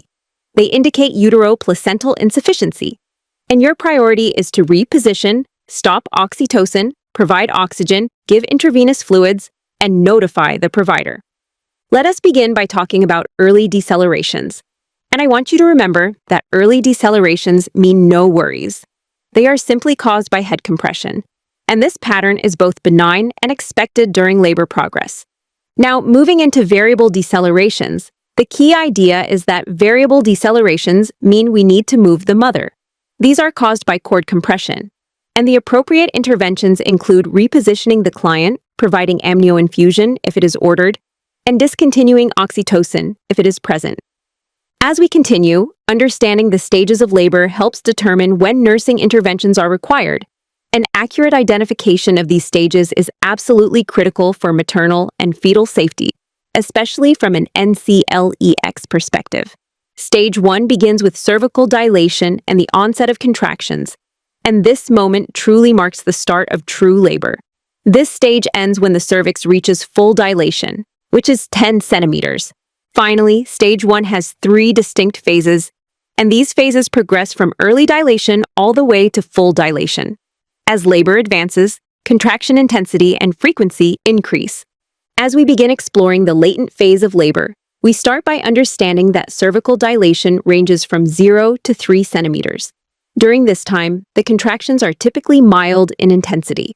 You will often notice that the maternal behavior is quite chatty, relaxed, joking, and even texting because the client is still very comfortable. The emotional state during this early phase is usually calm and comfortable. And from an NCLEX safety standpoint, it is important to monitor for progression to the active phase and to reassure the client that these early labor behaviors are completely normal. Now, as we move into the active phase of labor, cervical dilation progresses from 4 to 7 centimeters. During this phase, contractions become stronger, longer, and more regular. The client typically becomes more serious, more focused, and less talkative as labor intensifies. Labor itself progresses more rapidly at this point, and it is essential to monitor for increasing pain, for any request for analgesia, and for the client's coping ability, which is considered NCLEX critical. Next, we look at the transition phase overview where cervical dilation progresses from 8 to 10 centimeters. This stage marks the final part of the first stage of labor. During this time, contractions become very strong and very frequent.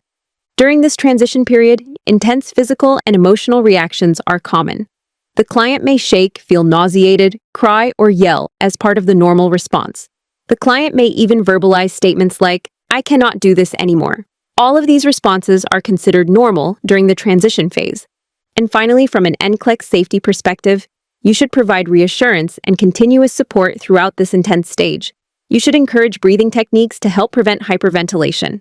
And you must avoid early pushing until complete dilation is confirmed. Let us begin by understanding when to intervene in stage 1. And the first thing to know is that contractions lasting more than 90 seconds indicate excessive intensity. Next, contractions occurring less than 2 minutes apart reduce uterine rest time. Together, this pattern signifies uterine tachysystole. Because of this, it requires immediate nursing intervention to protect fetal oxygenation. Now moving on to early pushing at 8 centimeters. If the client begins pushing at 8 centimeters, instruct her to stop.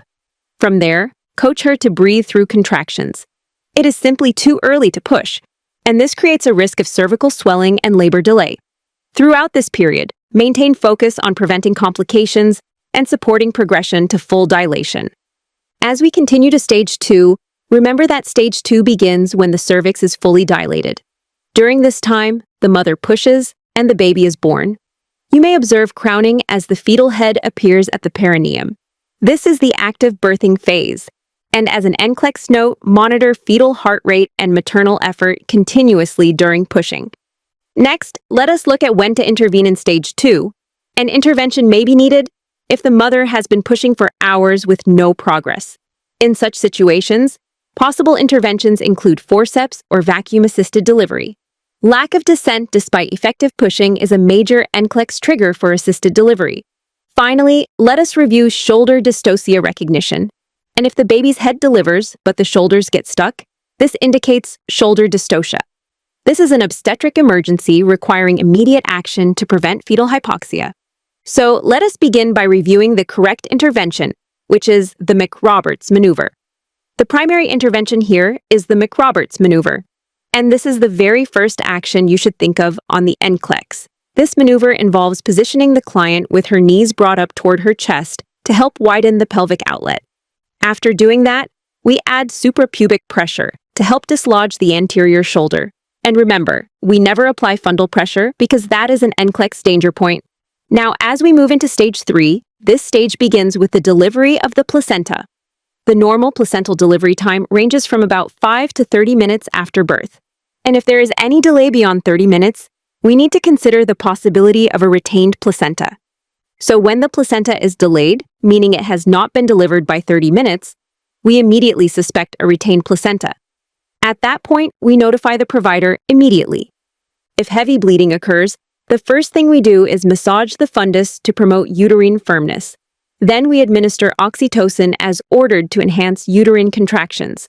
The goal with these interventions is to prevent postpartum hemorrhage. Finally, as we enter stage 4, we focus on the postpartum recovery period. This period includes the first 1 to 2 hours after delivery. It is the highest risk period for postpartum hemorrhage, and our priority during this time is the early detection of excessive bleeding. Here we begin with critical monitoring parameters, and the first thing we focus on is vital signs. As we continue observing these, we make sure to watch for tachycardia or hypotension because these are early indicators of postpartum hemorrhage. Next, we look at fundal height and firmness, and we remember that a boggy uterus suggests uterine atony.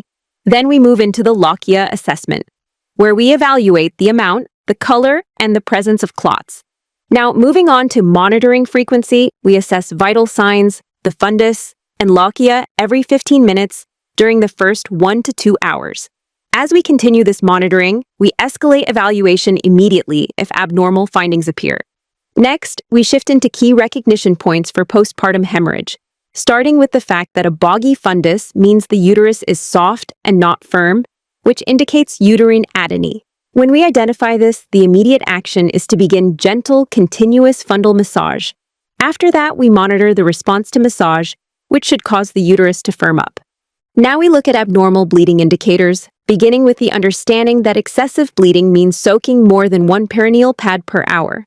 This level of bleeding is considered abnormal and requires prompt nursing intervention. As we investigate the cause, we assess the fundus, the lochia, and the vital signs, and then we notify the provider if the issue remains unresolved. Finally, we define postpartum hemorrhage by stating that blood loss more than 500 milliliters after a vaginal delivery qualifies as postpartum hemorrhage. We continue by noting that blood loss more than 1,000 milliliters after a cesarean birth also meets the definition. An early indicator is excessive bleeding within the first 24 hours.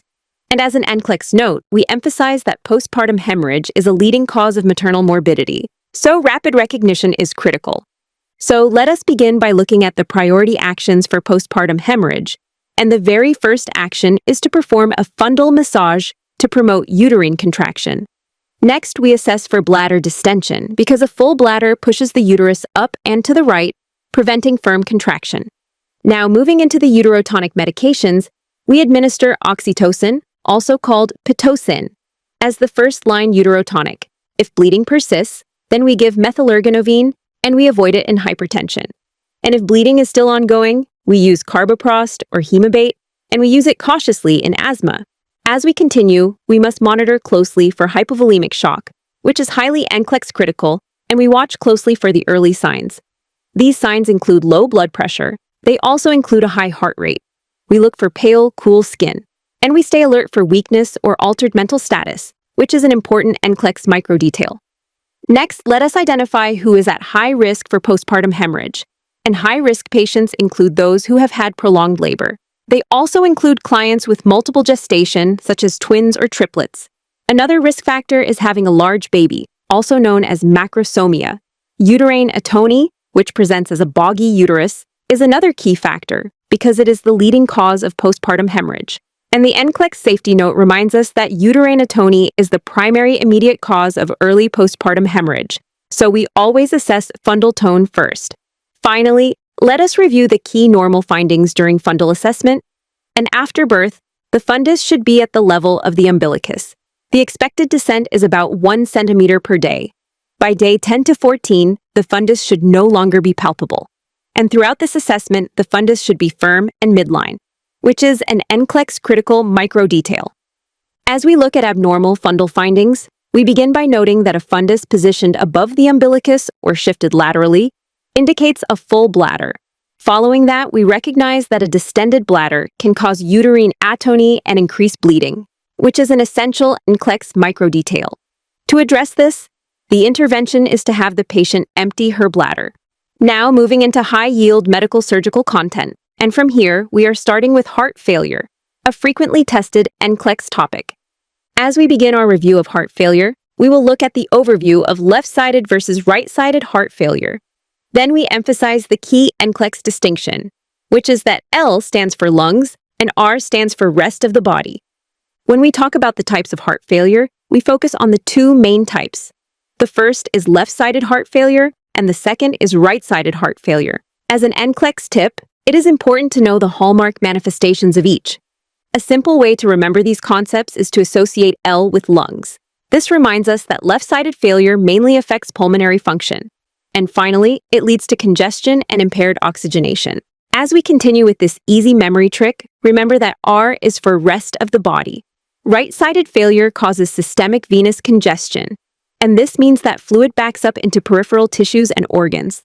Left-sided heart failure means the left ventricle fails to pump blood forward effectively, and because of this, blood backs up into the lungs. This backup results in pulmonary congestion, which is a major NCLEX focus. The respiratory manifestations include shortness of breath, followed by dyspnea on exertion. Clients may also experience orthopnea, which is difficulty breathing when lying flat. Crackles are heard on lung auscultation, and frothy pink sputum appears, which is the classic sign of pulmonary edema and a priority NCLEX danger. Right-sided heart failure causes blood to back up into systemic circulation, and this leads to body swelling rather than lung-related symptoms. The primary issue here is fluid overload. The key clinical signs include peripheral edema, followed by jugular vein distension. We also see ascites and hepatomegaly, which means an enlarged liver. As we begin this section, remember that NCLEX safety always starts with recognizing early warning signs. Systemic congestion equals right-sided failure, and that is a key concept you must never miss. So we prioritize assessment for worsening edema because this is often the first noticeable change. We also watch closely for increasing abdominal girth since fluid can accumulate rapidly in the abdomen. Rising jugular venous distension is another critical indicator that fluid overload is progressing. And finally, we must report rapid fluid accumulation or new hepatomegaly tenderness, because these findings suggest the condition is deteriorating and require immediate provider notification. Moving forward, let us look at the essential NCLEX heart failure medication reminders. First-line medications for heart failure form the backbone of early treatment. Diuretics remove excess fluid and decrease preload, which helps the heart work more efficiently. ACE inhibitors reduce afterload and improve cardiac output, giving the heart the support it needs to pump effectively. And the NCLEX note here is to monitor blood pressure, potassium levels, and renal function with both drug classes, since changes in any of these can signal complications. Now shifting into stroke content, keep in mind that stroke is a time-sensitive medical emergency. The key phrase to remember is time is brain because every minute counts. Early recognition prevents loss of brain tissue, and that is exactly why rapid assessment is so important. To help you understand the urgency, rapid identification improves outcomes and survival by allowing faster treatment. Delayed treatment increases the risk of permanent neurologic damage, which is why hesitation can be dangerous. Immediate activation of emergency response systems is critical, and this step alone can dramatically change the patient's prognosis. Finally, let us bring it together with the FAST stroke assessment. FAST is a rapid bedside tool to identify a possible stroke and is widely used in emergency care. Early recognition is critical for reducing brain injury, and this tool helps you spot symptoms quickly. Activate the emergency response immediately if any sign is positive, because rapid intervention saves brain tissue and saves lives. As we begin with the letter F for face drooping, you will first ask the patient to smile, and as you observe, you may notice that one side of the face droops or appears unequal, which immediately indicates possible facial nerve involvement, specifically cranial nerve 7. Moving on to the letter A for arm weakness, you will ask the patient to raise both arms, and while watching closely, you may see that one arm drifts downward or shows noticeable weakness, which suggests a possible unilateral motor deficit. Now continuing to the letter S for speech difficulty, you will assess for slurred speech or difficulty speaking. And to do this effectively, you will ask the patient to repeat a simple phrase, and if they are unable to speak clearly, it becomes a strong warning sign of a stroke. Next, we shift to the letter T for time to act, where it is essential to call emergency services immediately. And as part of your assessment, you must document the last known well time because it is critical for determining thrombolytic eligibility. And by responding rapidly, you significantly improve the patient's chances of receiving appropriate treatment and achieving better outcomes.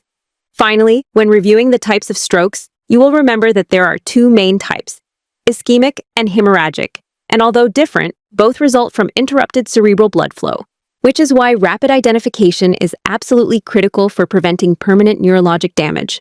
Let us begin by looking at ischemic stroke, and we start with the fact that it is caused by a blood clot blocking cerebral blood flow.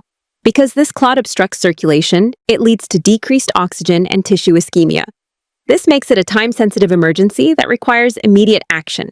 Now moving forward, the key diagnostic requirement is that a CT scan must be performed first to rule out intracranial bleeding. Based on this, tissue plasminogen activator, or TPA, is never given until hemorrhage is excluded. Next, let us discuss the criteria for TPA, which is used as a clot-busting medication. For it to be effective and safe, it must be administered within 3 to 4.5 hours of symptom onset.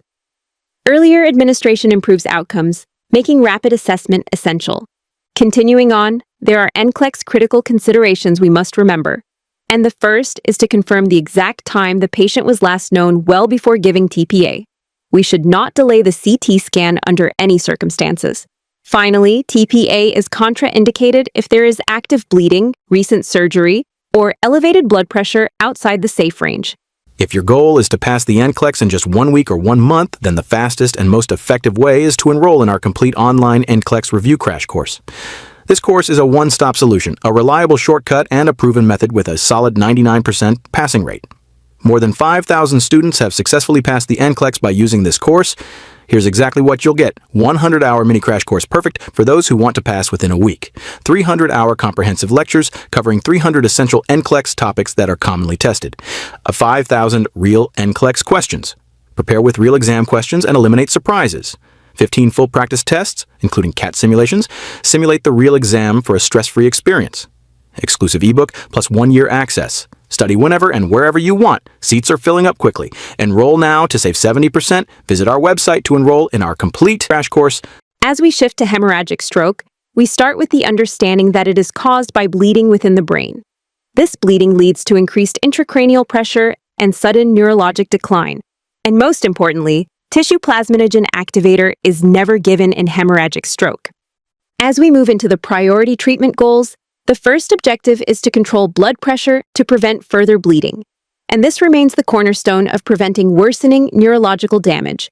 Next, we focus on the need to stop or limit active bleeding, because ongoing blood loss quickly increases intracranial pressure and risk. Then we acknowledge that surgical intervention may be required, such as hematoma evacuation or aneurysm repair, when stabilization alone is not enough. And throughout all of this, we must consistently maintain airway, breathing, and circulation, which is an NCLEX safety focus that always comes first. Now, shifting toward medications that must be avoided, we start with aspirin, since even small amounts can worsen bleeding.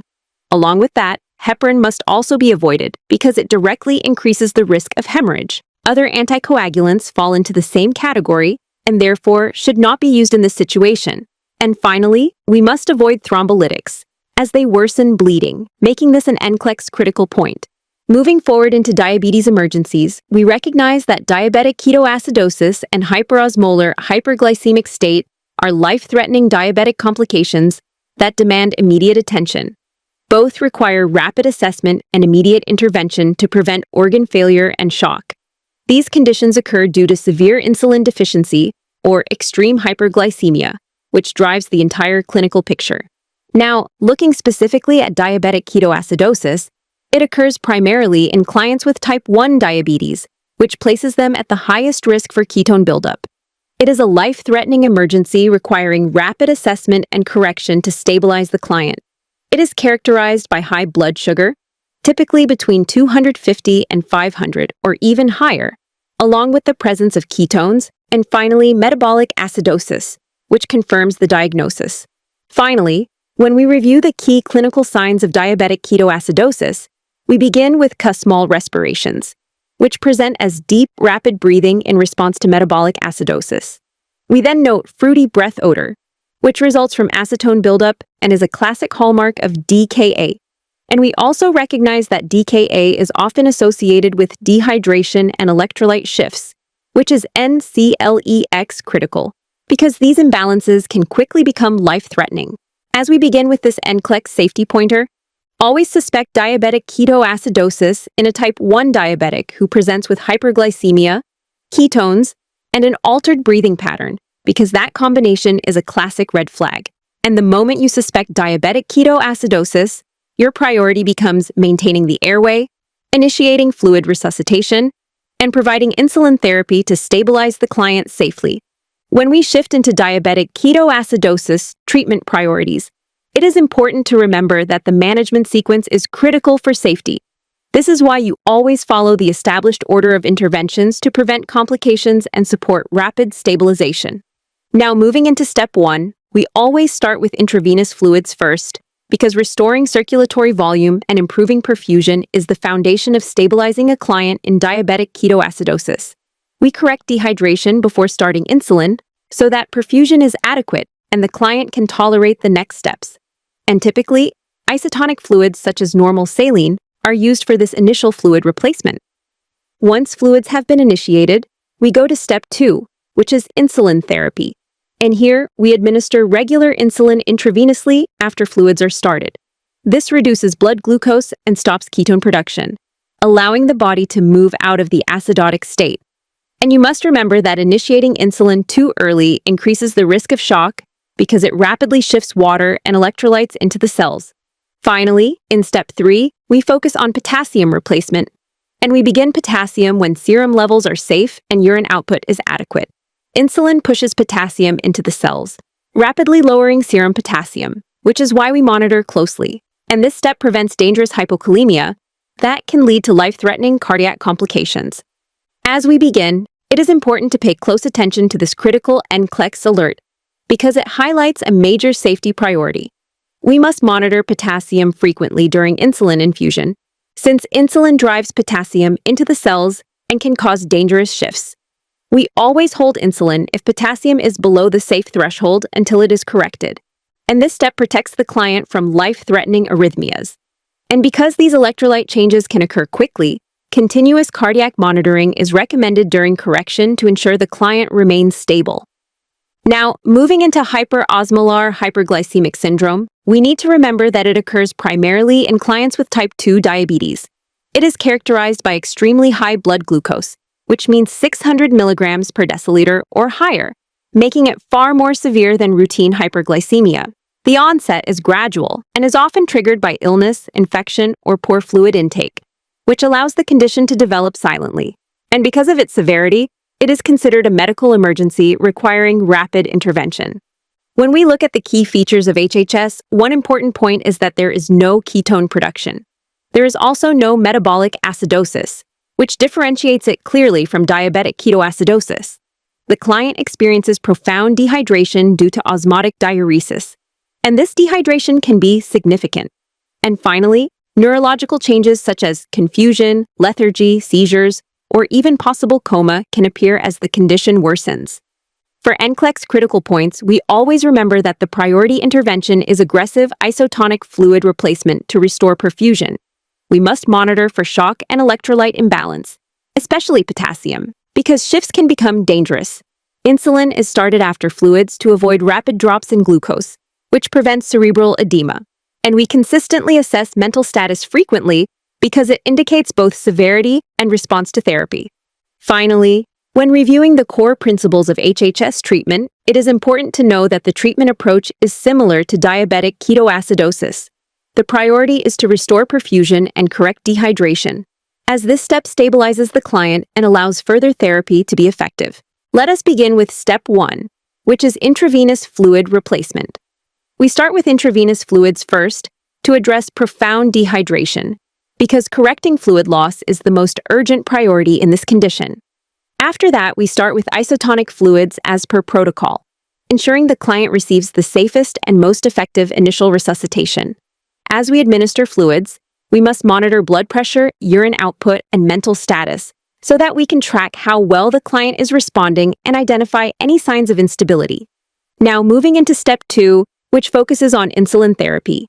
We begin insulin after initial fluid resuscitation, because giving insulin before correcting fluids can worsen hemodynamic status. The goal is to lower glucose gradually to prevent cerebral edema, so we never rush this correction. For that reason, continuous intravenous insulin infusion is preferred, allowing us to maintain steady and controlled glucose reduction. Next, let us look at the key difference from diabetic ketoacidosis. In hyperosmolar hyperglycemic state, acidosis is not the main concern, which is a very important distinction for the NCLEX. Because of that, bicarbonate therapy is usually not required. Instead, the primary issue is severe hyperglycemia and dehydration, and this guides the overall treatment approach. Here's a quick diabetes comparison, focusing on diabetic ketoacidosis versus hyperosmolar hyperglycemic state, which is a high-yield NCLEX topic.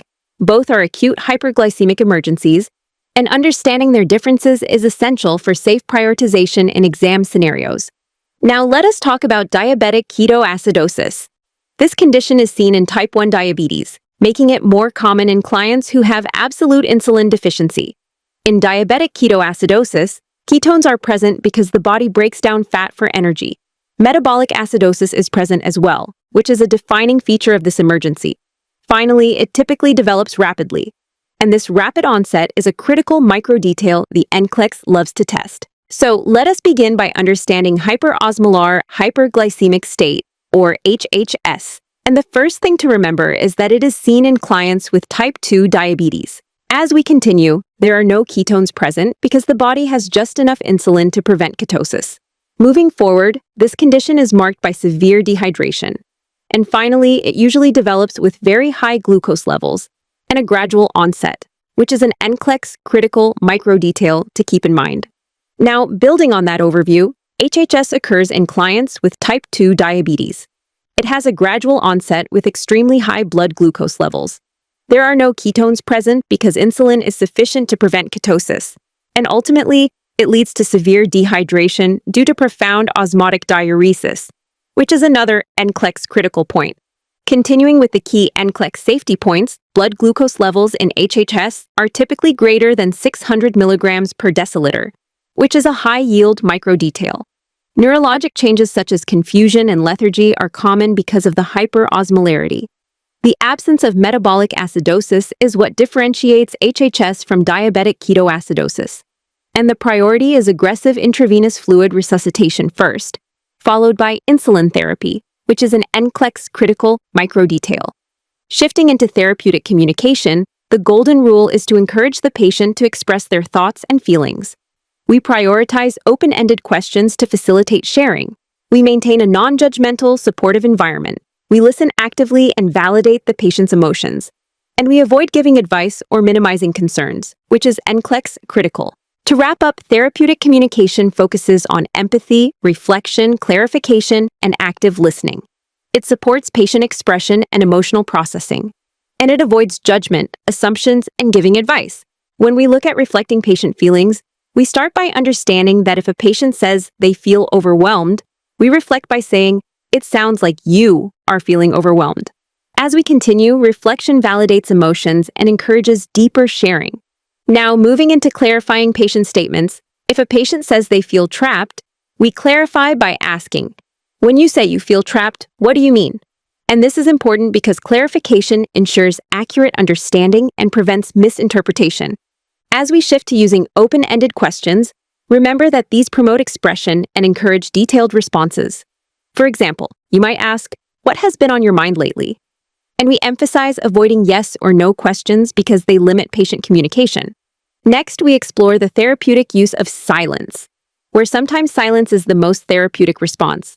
This is because it allows the patient to think, process, and continue talking, and it demonstrates calm presence and non-judgmental support. Finally, let us highlight what not to do in therapeutic communication. We never ask why because it sounds judgmental and increases client defensiveness. We never give false reassurance like saying, "Everything will be fine." We never minimize feelings by saying, "You should just stay positive." We never make it about yourself with statements like, "I know exactly how you feel." We never block communication by saying, "Let us not talk about that right now." And the NCLEX tip to remember is that these responses shut down communication and reduce client safety. As we move forward, now let us talk about schizophrenia, hallucinations, and delusions, because this is a high-yield area where students frequently lose easy NCLEX points, and we need to focus on accurate client perception, safety, and therapeutic communication. When we look at schizophrenia, we begin by understanding that schizophrenia symptoms are divided into two main categories, which are positive symptoms and negative symptoms. And understanding symptom type is essential for NCLEX assessment and prioritization. When discussing positive symptoms, we focus on hallucinations, and we focus on delusions. And we include disorganized speech. And we remember that these symptoms often respond better to antipsychotic medications, which is an important NCLEX tip. When we shift to negative symptoms, we talk about flat affect, and we talk about social withdrawal, and we recognize lack of motivation, and we keep in mind that these are typically more difficult to treat and linked with poor functional outcomes, which is an important NCLEX safety note. When we focus on hallucinations, we start with the idea that hallucinations are sensory experiences without external stimuli, and we understand that they may involve seeing, hearing, feeling, smelling, or tasting things that are not present. And the NCLEX tip reminds us to assess type, content, and level of distress. Let us start by looking at hallucinations versus delusions. And to understand this clearly, we first note that delusions are fixed, false beliefs, not sensory experiences. As we explore this further, common delusional themes include the statement, "I am the President of the United States." Continuing with another example, a patient might also believe, "The nurses are trying to poison me." And for your NCLEX preparation, remember this important point. Do not challenge delusions. Instead, focus on safety and reality orientation. Now moving into paranoia, it is important to recognize that paranoia is a form of delusion involving suspicion or mistrust of others. As this continues, the patient may believe others intend to harm or deceive them. And the NCLEX tip attached here reminds us to use clear, consistent communication and to maintain personal space. As we shift to responding to hallucinations, the goal when interacting with a hallucinating patient is always kept at the center. And along with that goal, we must maintain therapeutic communication. Finally, we must prioritize patient and staff safety. Continuing with the core nursing goals, the first principle is to acknowledge the patient's feelings. As we move on, we must stay grounded in reality. Then we focus on maintaining a calm, non-judgmental approach. And throughout the entire interaction, we ensure ongoing safety assessment. Finally, let us look at the therapeutic response example, where we might say, "I understand that you hear voices, but I do not hear them." As we explain this statement, it validates emotion without validating the hallucination. And at the same time, it maintains reality orientation. As we move into this topic, let us begin by understanding the redirection technique. And to start with, we gently shift attention to the present environment. Next, we reinforce this by saying, "Let us focus on what is happening here in the room." And as we do this, we remember that this approach supports grounding and decreases distress. Now, continuing forward, we come to the safety assessment, which is absolutely NCLEX critical, and to begin, we always assess for command hallucinations. After that, we must ask directly by using the exact question. Are the voices telling you to hurt yourself or someone else? And from there, we understand that immediate action is required if the answer is yes. Moving ahead, let us look at the NCLEX high-yield reminders, starting with the point that we do not argue with or feed into the hallucination. Then we add that we do not pretend to hear or see what the patient sees. Finally, we emphasize that we must maintain safety, reality orientation, and therapeutic presence. As we continue, we need to highlight what you should never do with hallucinations. And first, we avoid responses that increase disconnection from reality.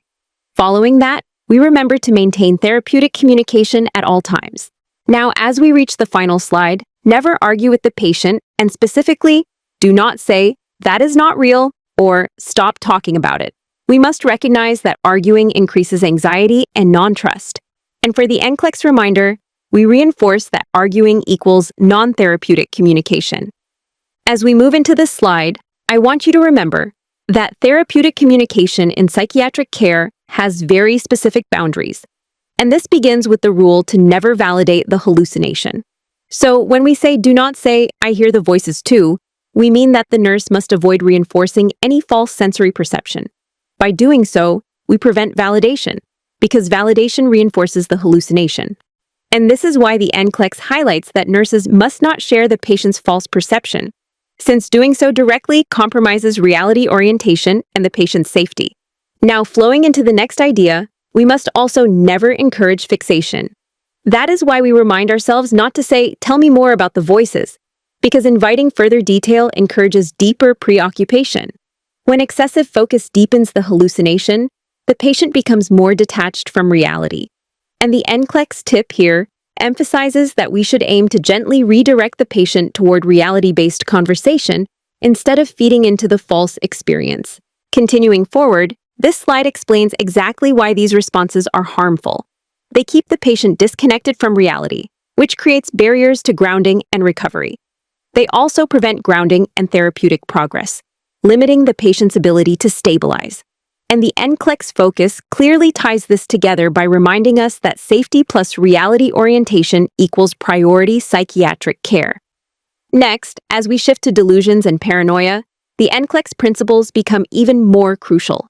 We always prioritize patient safety and emotional support because fear and confusion can heighten risk. We avoid arguing with or challenging delusional beliefs, since confrontation increases defensiveness and mistrust. And we maintain a calm, predictable, structured environment, which reduces anxiety and improves cooperation. Finally, when we talk about therapeutic communication during delusions, the emphasis is on addressing feelings, not false beliefs. That is why we acknowledge the emotion, not the delusion.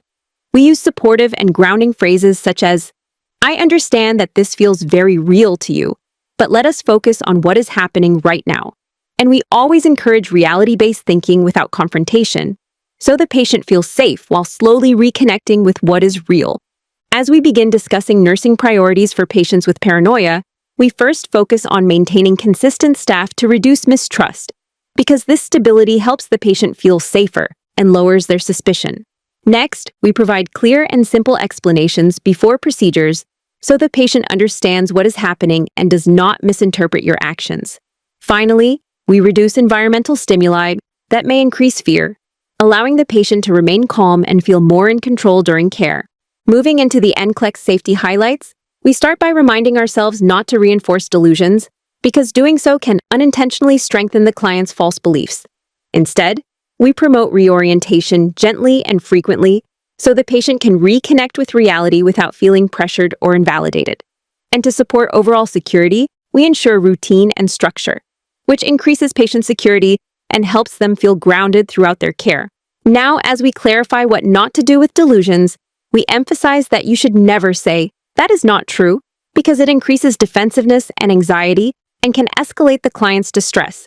You should also never ask, "Why do you believe that?" since it implies judgment and may intensify delusional thinking.